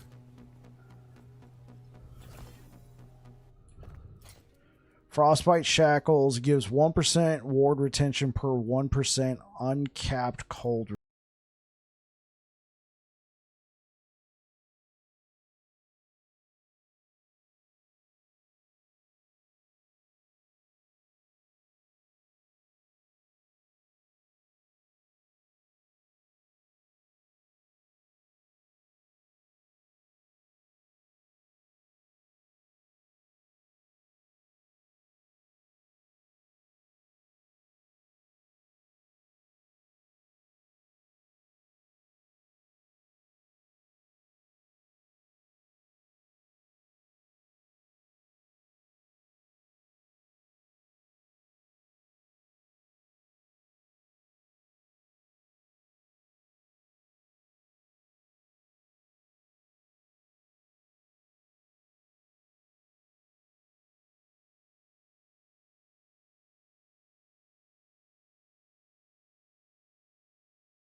Dude, there's so much ward, it's bugging out. Oh my god.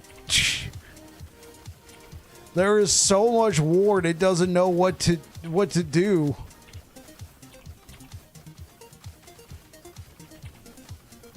Stand down or die.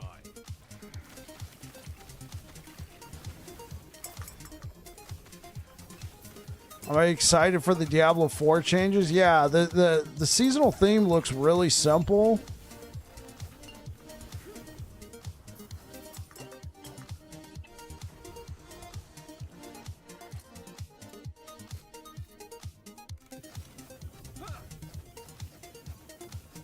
Okay.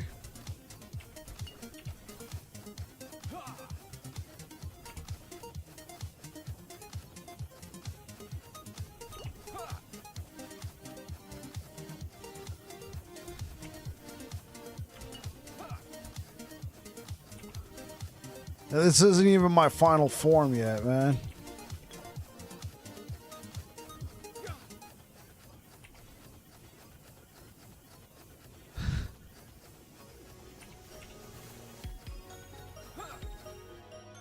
Jeez, you see that, Cricky? You see that? Now, we have no armor. We have no poison resistance. We have no lightning resistance.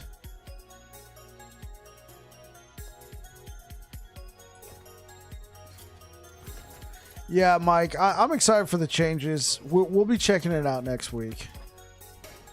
For how long, I don't know. It'll at least be the evening, because I work that day.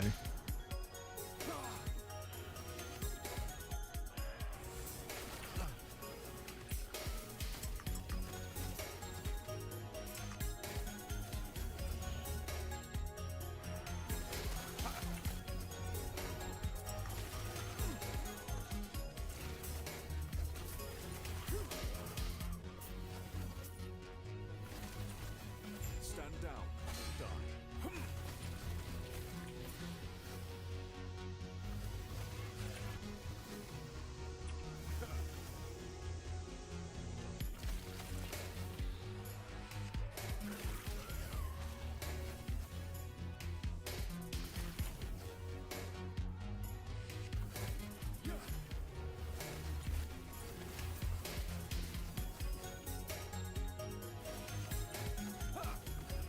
What we could try doing is dropping last steps.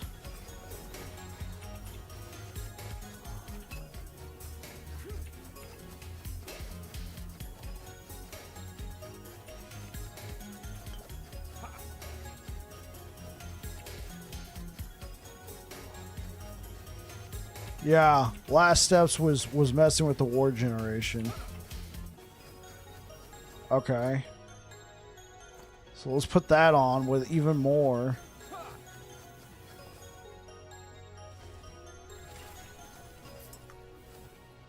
Let's try and find some potions.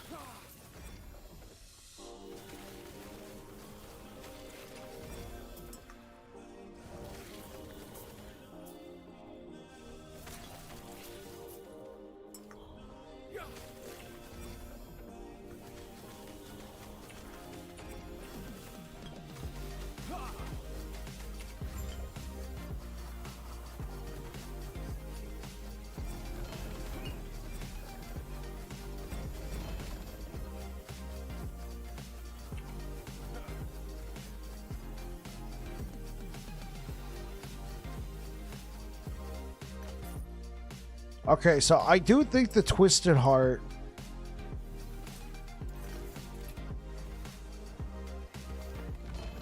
I think the Twisted Heart is kind of the play right here. If we're going specifically for cast speed.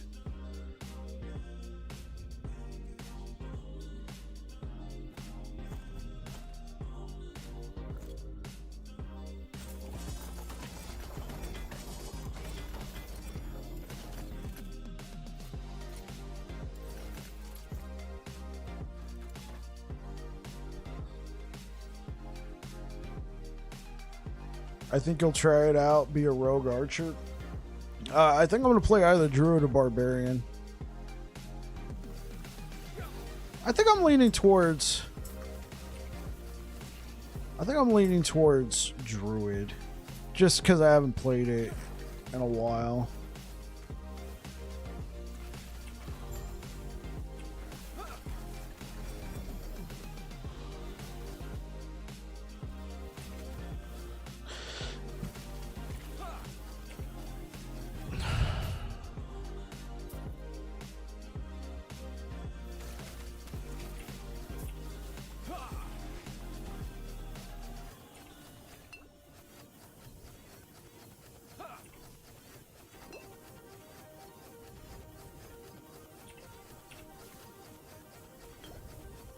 Yeah, look at that.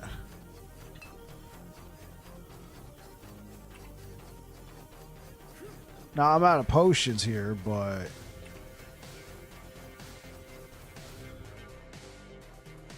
bruh.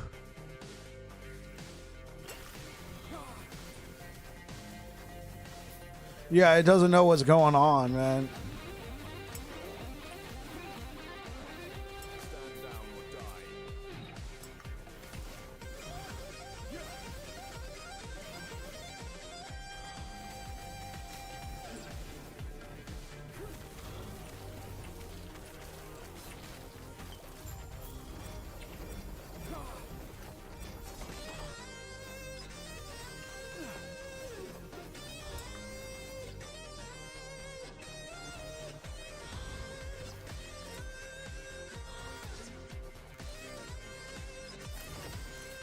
So if we could slam this with like a T7 cast speed.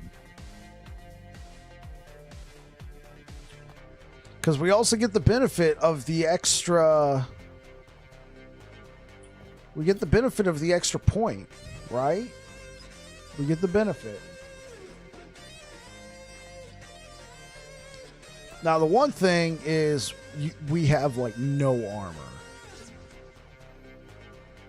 No armor whatsoever.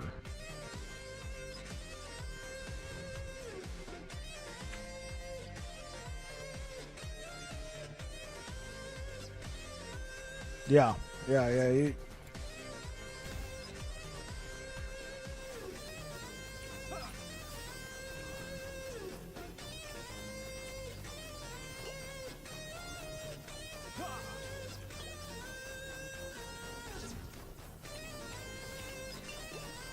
Oh my god.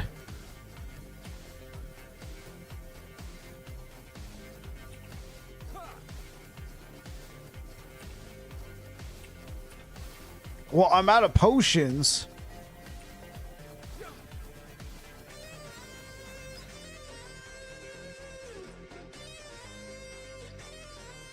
Dude, we were hitting like close to 100k ward, Cricky. We were hitting close to 100k ward with this setup. Bruh. No. Look at Exsanguinous. You use a potion, you get 30% cast speed for 4 seconds. This is why I'm using Exsanguinous. This is why I'm messing around with it. Not to mention, it's already got the affix I need built right into it, right? So if I'm unlucky with something like Frostbite Shackles... No worries. I don't expect you to be sitting there going...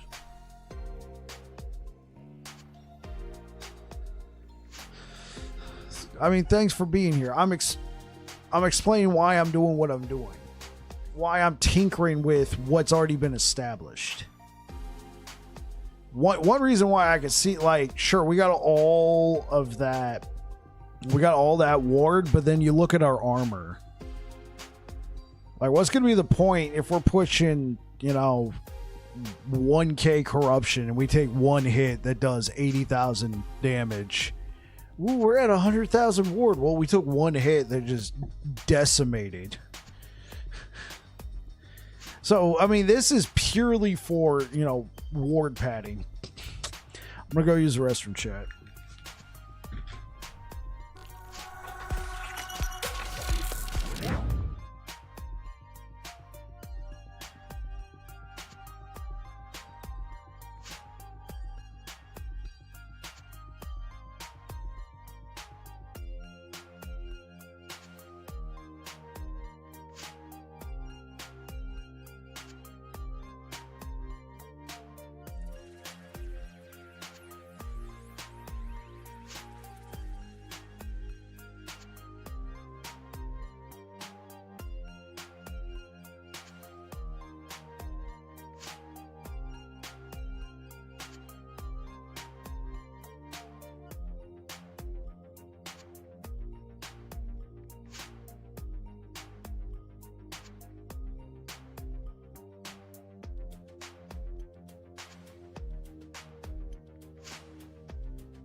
We are back.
And the load became known as Mass Effect. That one goes out to Mike.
My shadow will cover this world once more.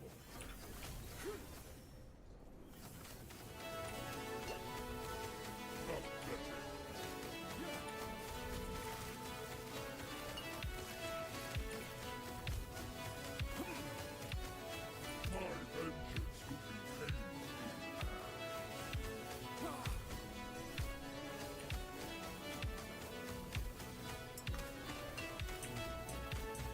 This hate, this despair, oblivion burns within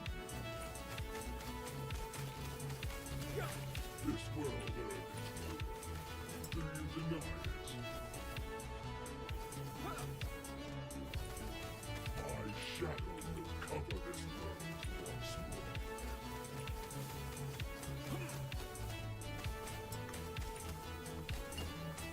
Pathetic.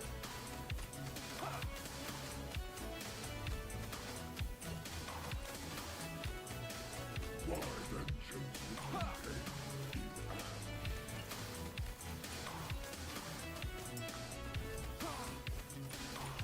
this hate, this despair, oblivion burns within you. This world earned its will. Do you deny it?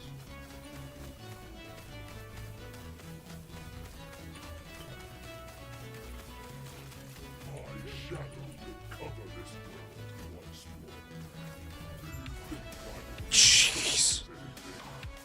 This world is already dead.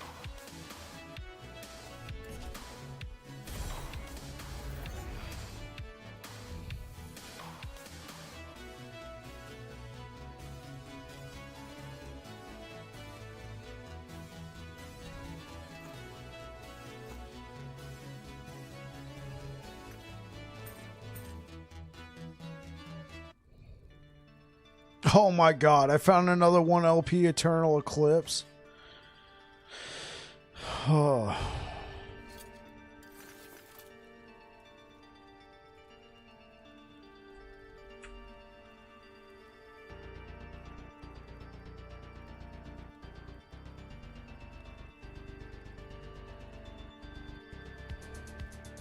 The dream is still alive.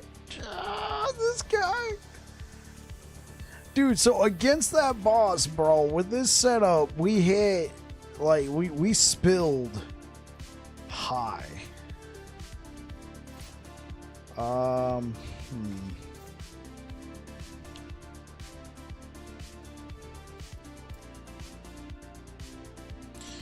want to put the stuff away before I fight Orbis. Orbis is supposed to have a ton of drops.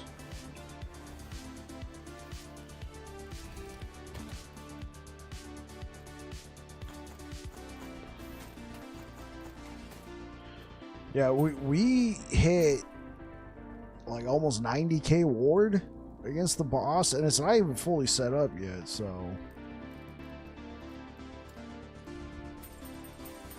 I'd want to try and get a T7 attunement, and you know what? Probably cold resistance on here. I'd love to get another pair of frostbite shackles with cast speed, possibly cold resistance. Then I want cast speed on this Twisted Heart, and then of course we would like to eventually swap out the Crystal Skull for a Scales. But yeah, let's try this out again.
Cast speed.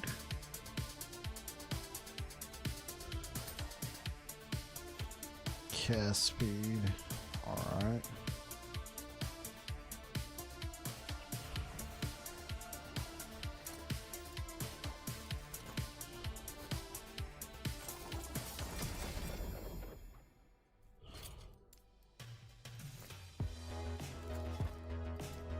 And we're in 700 corruption.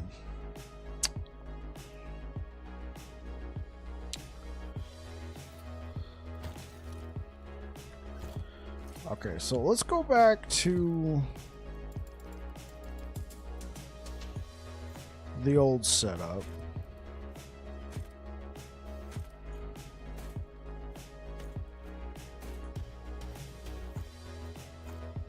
Because I want to go try it out in, I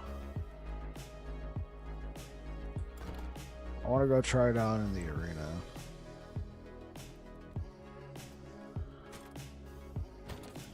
Should certainly be more damage. But yeah, I'm gonna mess around with this. I'm gonna mess around with this chat.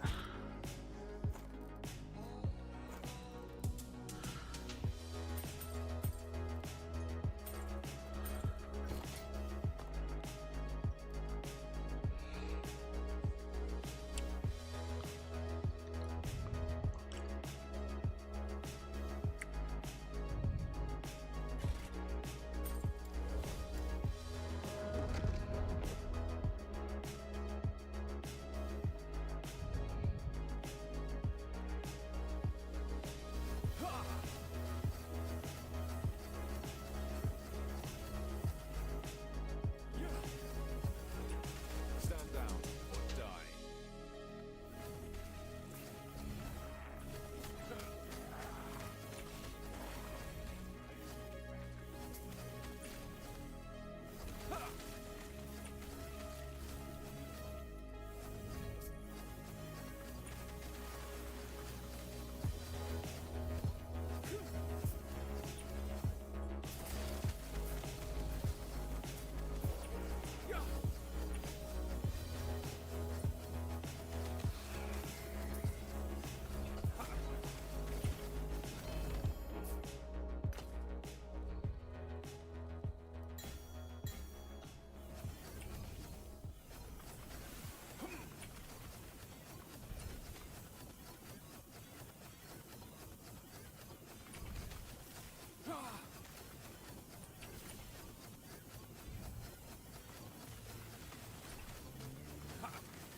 Oh.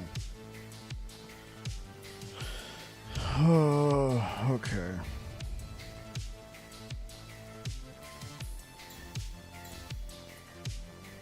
I'll leave it.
Stand down or die.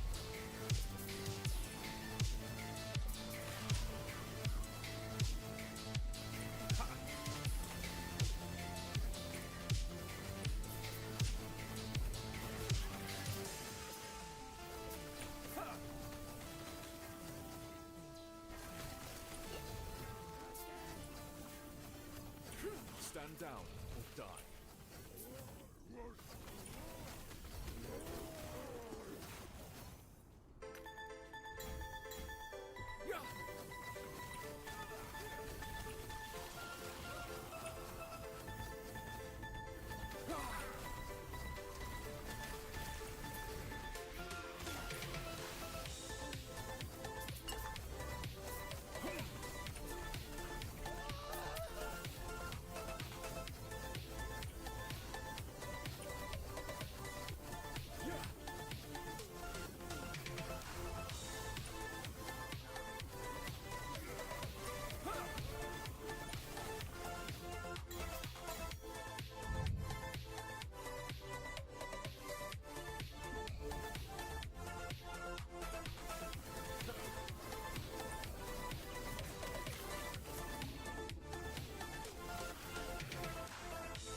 Yeah, I mean the build is obviously good. It feels like it's for arena.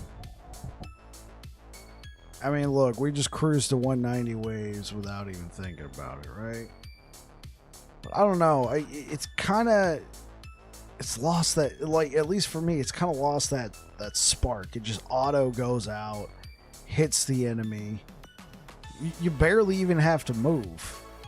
And what I really liked for arena was like that first week when I was playing like the Master Yi build and everybody's like watching, and I got no ward and I'm like going around swooping and jumping through and slashing that, and I took a big hit but I hit you back real quick and leech back all my health, bam bam bam bam, and yeah, sure, we only hit 187 waves, but that was exciting, you know. We just cruised past that, and I was kind of like, take another sip of my coffee. Oh. I mean, like, yeah, honestly, if I just bind Healing Hands here and lunge here, I barely even have to touch my keyboard, my mouse.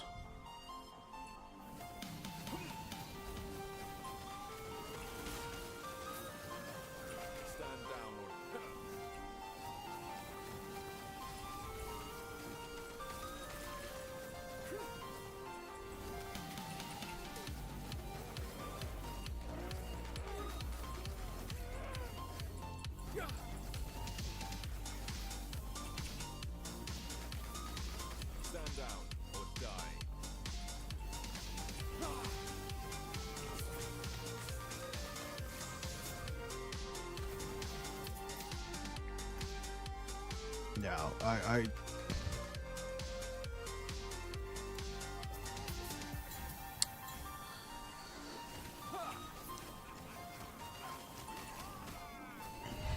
yeah, so I might, you know, make a push on the arena leaderboard just because if I want to be competitive on the arena, literally I gotta be playing builds like this. Just because, you know, that's the precedent that's been set, and I'm not complaining. I mean, it's the meta. You want to, unless you got something that can beat the meta, which I don't, I got to use the meta. But I might make a push, like offline, you know, Sunday afternoon before I go live. Have YouTube playing. Just be doing that. Because as a viewer, I don't know. Like, I don't know if I would find this uplifting gameplay to tune into. At least the monoliths are somewhat interesting. Like, oh, what'd you get? You know? Okay, so you're interested, Cricky. That might be good enough for me. I'm just thinking the vast majority of people who tune in, they're like, oh, this dude's doing arena. Oh, he's doing Divine Bolt. Let me guess. He's just gonna, he's just gonna sit there and hold the button down.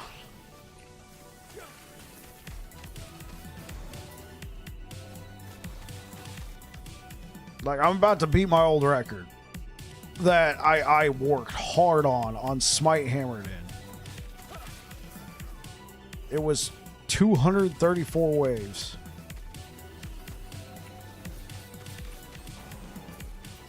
I mean,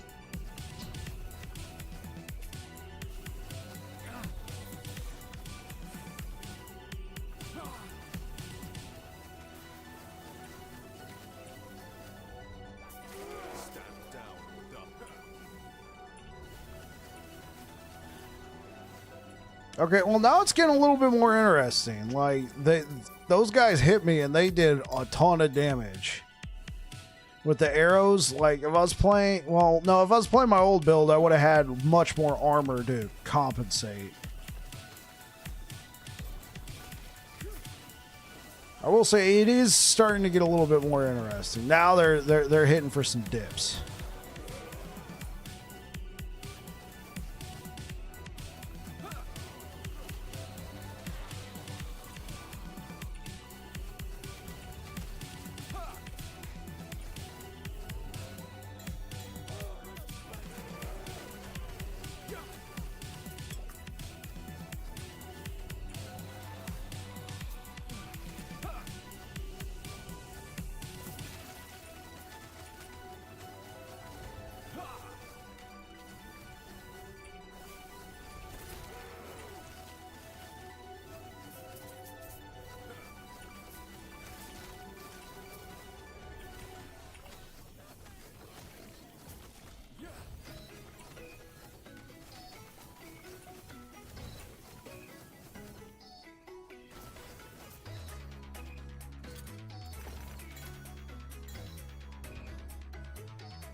Where's the... Oh, it's the slow enemies.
Right, we're cruising. We're cruising.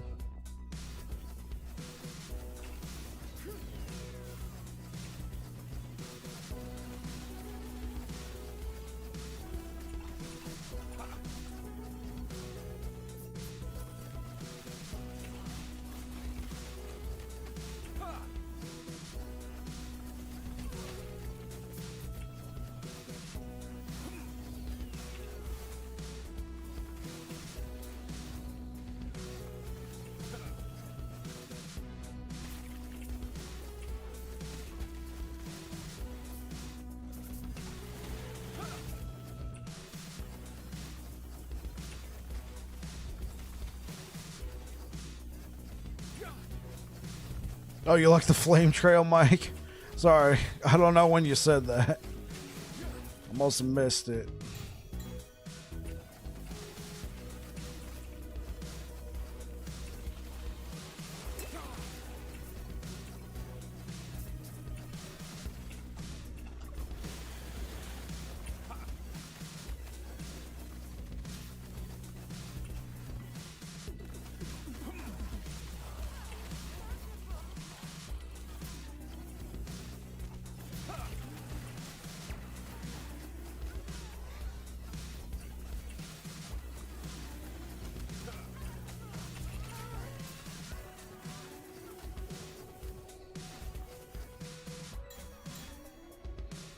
We are cruising, Cricky. We're almost to 300 waves. I know this is peanuts compared to, you know, some of the tops.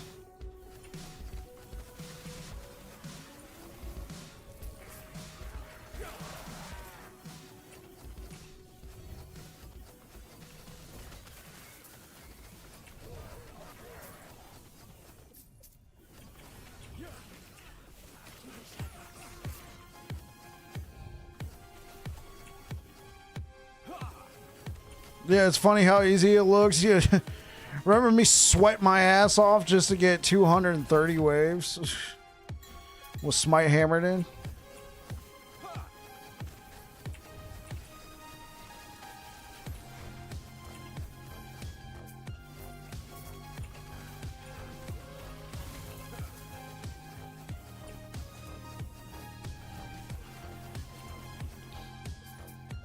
Kind of wish Space Trucker was here. He always was like, yeah, man, you should go play Arena.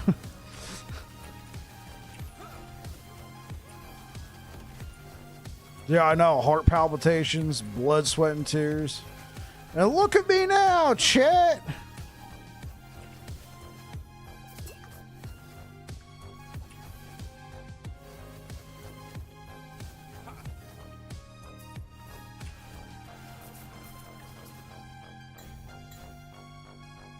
Look at me now.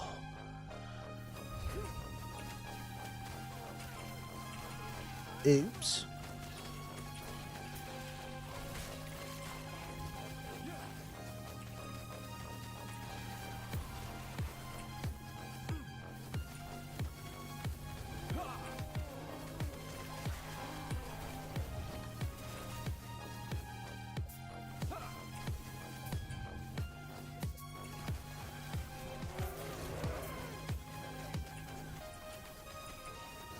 Okay, everyone, shut up and look at me.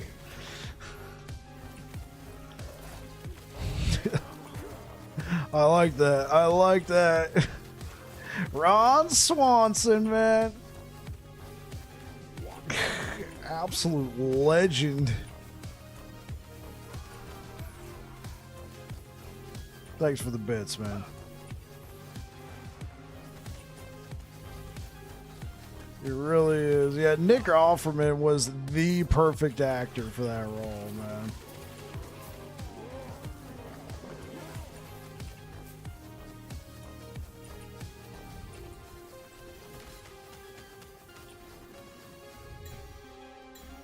We're at 300. How far will he go? I mean, not that...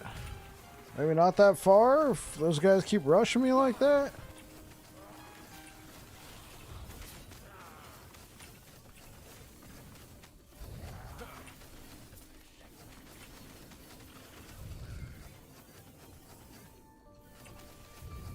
Stand down or die.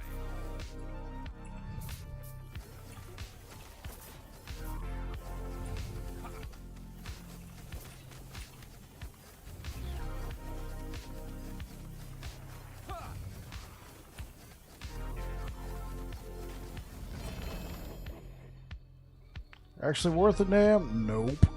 Okay, keep going.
You love the packs of zombies going splat.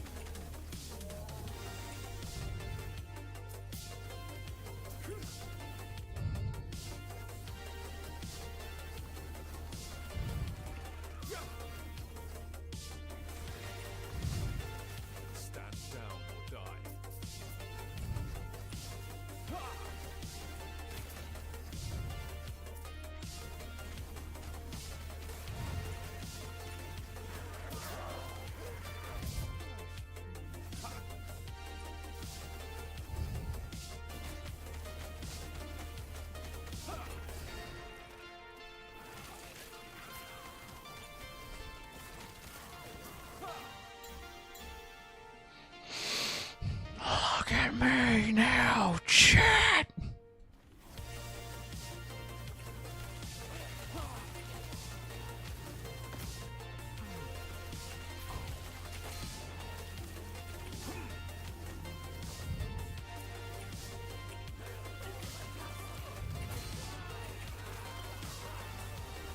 Oh, they tried to kill me.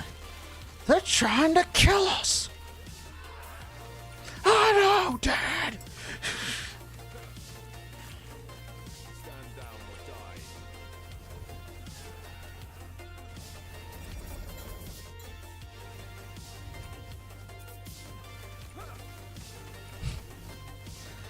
Do you know that reference, Cricky?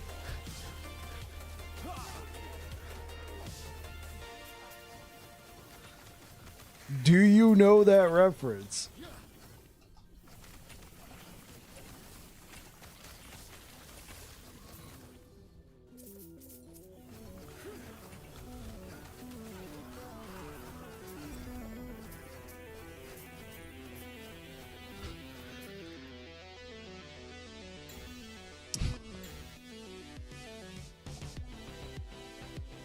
It has something to do with that guy.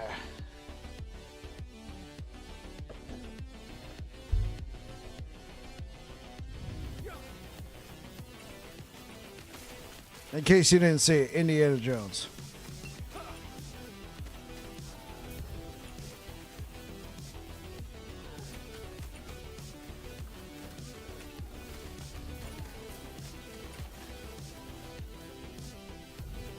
You haven't seen him since you were a kid? Yeah, that's fair.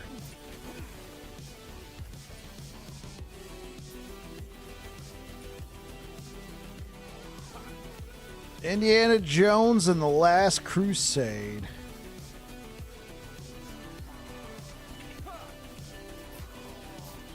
He goes to, his dad gets kidnapped by the Germans. And so he goes to rescue his dad, and so they're trying to escape. And his dad's like a professor, and it is not, about this adventuring lifestyle. And so at one point they're like, I don't know, like in a plane or something, and they're like trying to fly away, and the Germans are chasing them down and shooting at them. And his dad, who's played by Sean Connery, all right, James Bond himself, is like, son, they're trying to kill us. I know, Dad. It's just freaking hilarious. A very astute observation. They're shooting at you.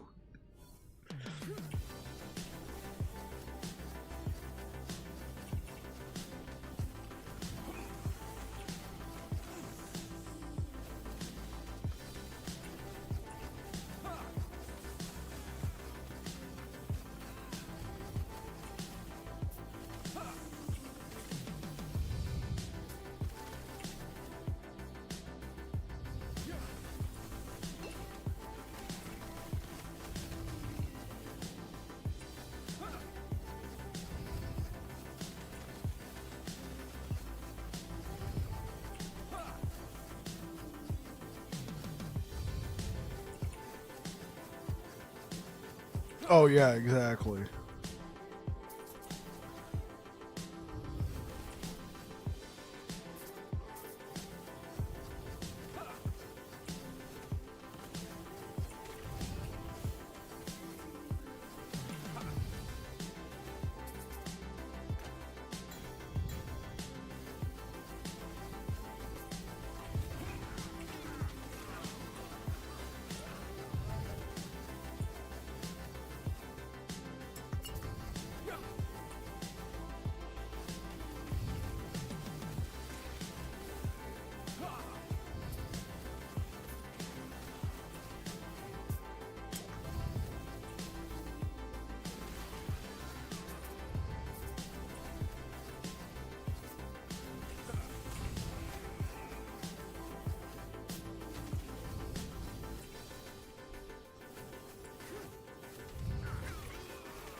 I mean, are we even playing the game right now, or are we just, bullshitting.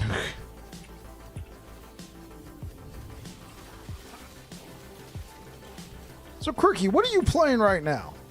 What are you like?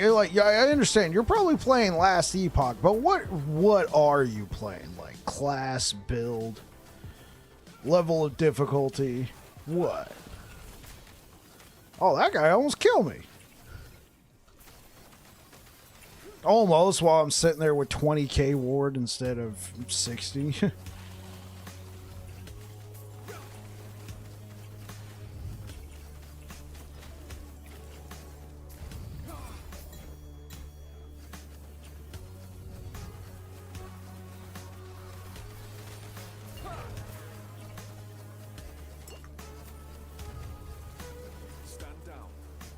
Homer didn't even get to do anything.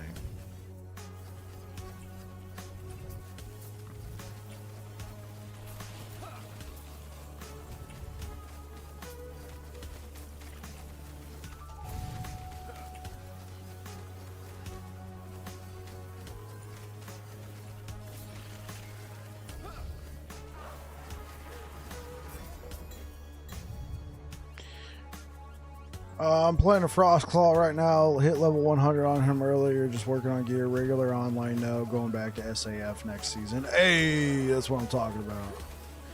You played LE for a pretty long time. Depends on who you ask. Yes and no. I started in September of last year. So I started right before... I started like September 1st. So right before Rune Master came out, like the week before Rune Master came out. So when I started streaming this game, there wasn't a lot of people streaming it because the game had been going through a bit of a lull. You know, kind of like what's going on right now. So there was only a handful of streamers there, but there was interest because there was going to be that big update coming out that next week, which I had no clue. So there was people coming by the streams just checking it out. And of course, mine had beginner posted all over it. First time player, I'm a scrub. Come help me. You know. So people were jumping in and helping me out, and that's what started garnering me a little bit of attention. And then the next week, the update came out, and then all the regular streamers are coming back, Perry the Pig and everything.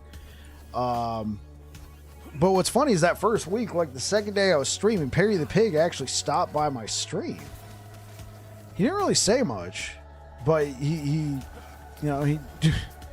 dropped a few emojis and smiley faces and then moved on. And then somebody was like, yo, that's Perry the Pig. And I'm like, who that? So that's how I found out about Perry. And so then I went and subscribed to him on YouTube and started watching some of his guides and stuff.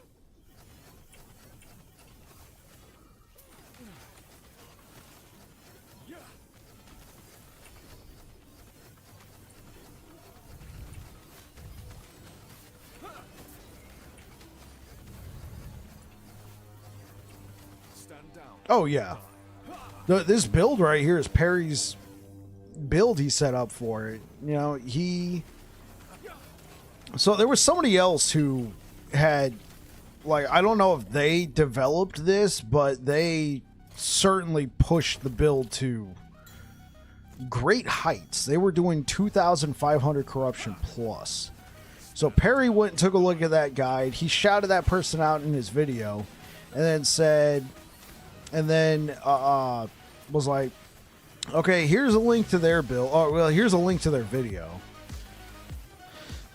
And so here's the guide I developed, Hand of Judgment, all that. I went and checked out that original person's guide, and they were using, the classic Frostbite Shackles, Cold Resistance, that sort of thing. But I'm using Perry's guide, so to speak, for this build. Before I start tinkering around with it. Iva Markova. Oh, okay.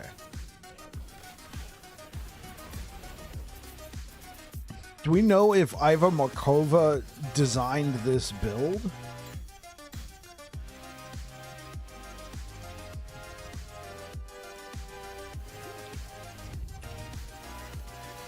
it's really hard to nail down who came up with what, and you never know if you're truly the first, right? Because, you know, somebody offline who does not do any content creation might have already done this. It was like, oh, this is neat, and then just went on about their lives, you know?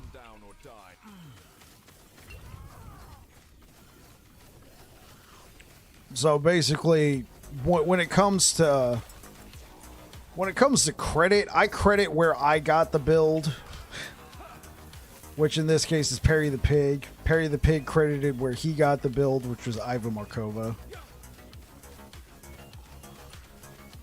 The video, I kind of skimmed through Iva's video. I didn't hear any talking.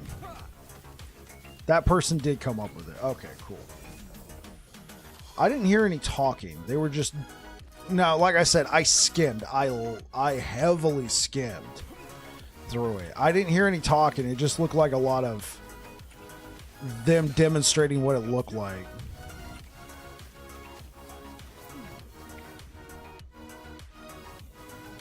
With a link to their build planner.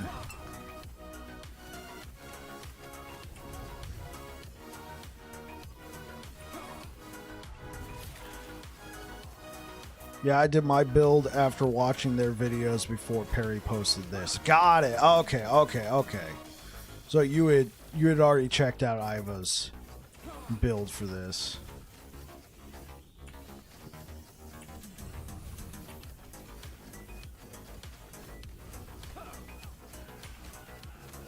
Right. You know, when I saw Perry's video, I was like, okay, fine, I'll give it a shot, because everything that he had, I already had in storage, just sitting there. 3 LP Hand of Judgment sitting there. Everything except like Ashes of Mortality and Immolator's Ablation. That's why I was hardcore farming Soulfire last week. Or this past week.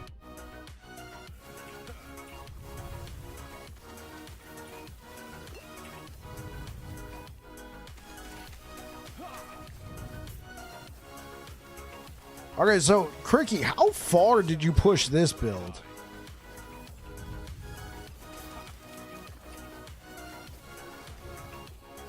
Since you've played it.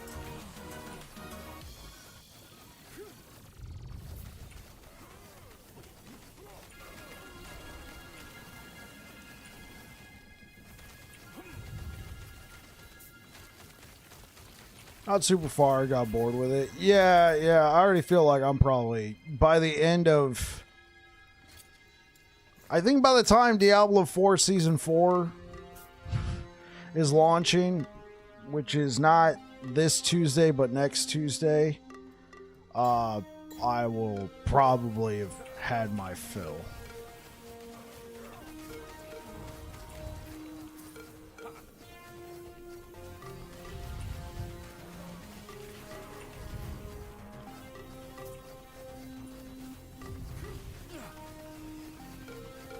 Frostclaw's really fun, yeah.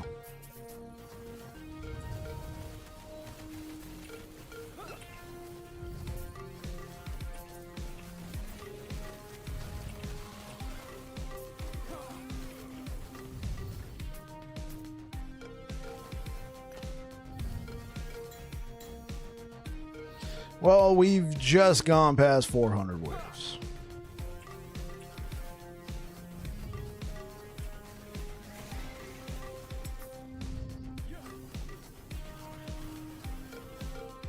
Have I tried most classes? I've tried every class, but some classes I've only tried one mastery. Like Acolyte, whoa, what the frick?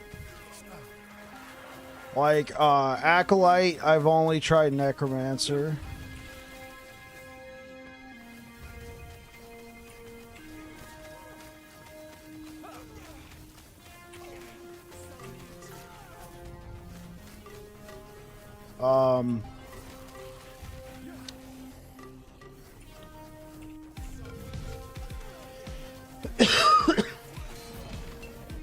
Oh shit.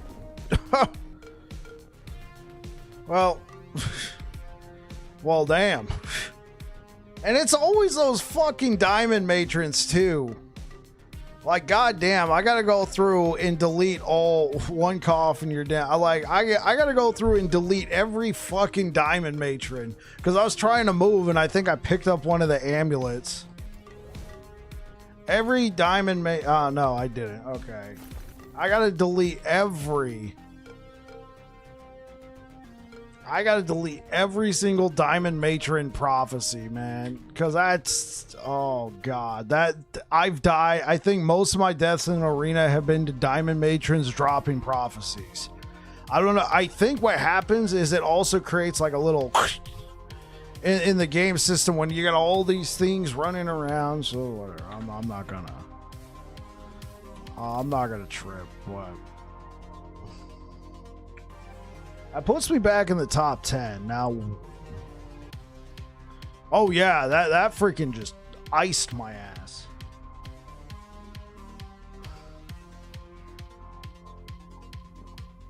Okay, so that put me at 5. And yeah.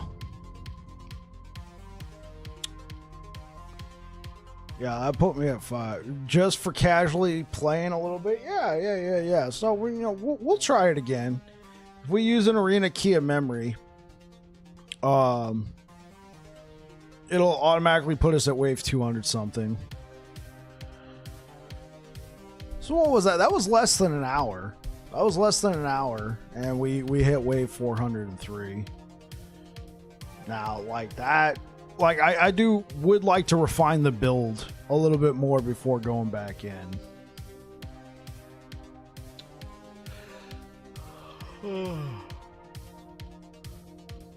Yeah, I would like to refine it a little bit more. Like this is good, but I probably want. I would probably want, cause like right now my armor is pitiful, right?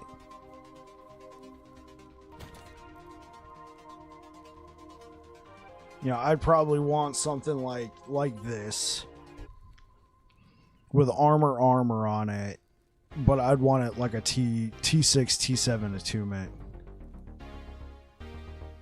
Yeah, with some refinement. I mean, this was the first day we played the build. Right? Like, I would say the rings and the wand are spot on. The belt...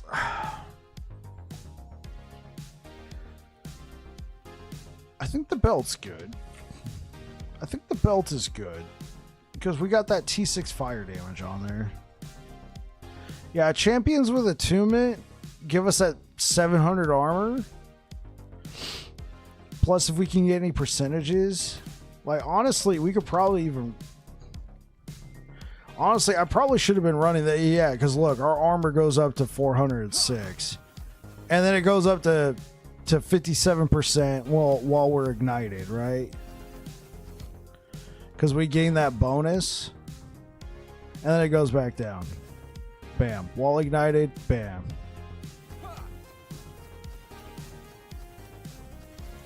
This is a much better armor value to have.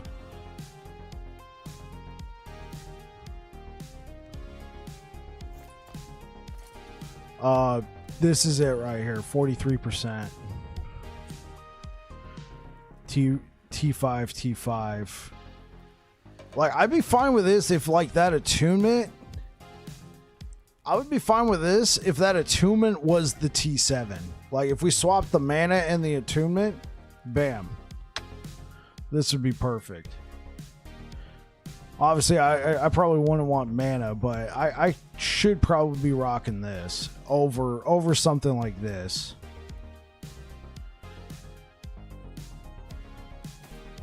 What I could try doing is taking this and slamming it into that... I could try taking this and slamming it into that Exsanguinous. Try and get the attunement and the fire damage ignite duration to go over.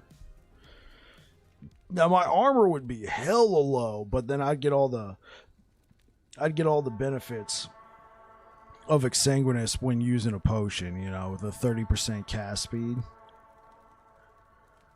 I do also really like that Twisted Heart.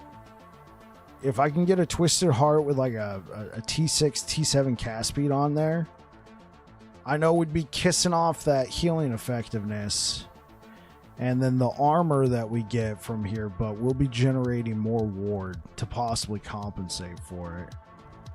And then what I really need to do is I need to get these adorned idols that have the healing effectiveness on there. I need to get healing effectiveness and then chance to shred armor with fire skills. I need to get that on all of these. And then I think most builds are calling for the what's that one idol? I have it.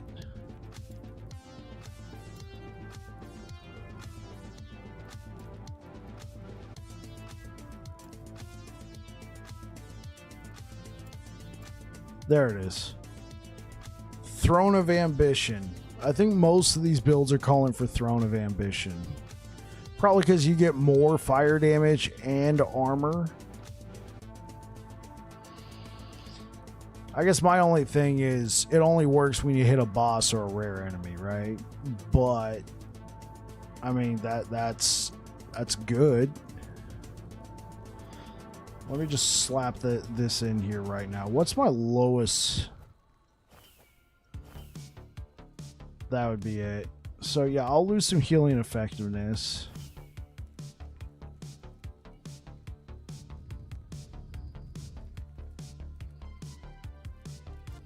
But yeah, run a throne.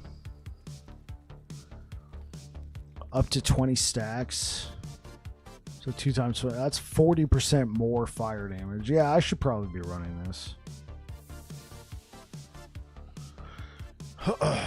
Alright, guys. I think we're going to go ahead and shut things down. Let's see. We got somebody who can raid. Let's go ahead and raid Tuna.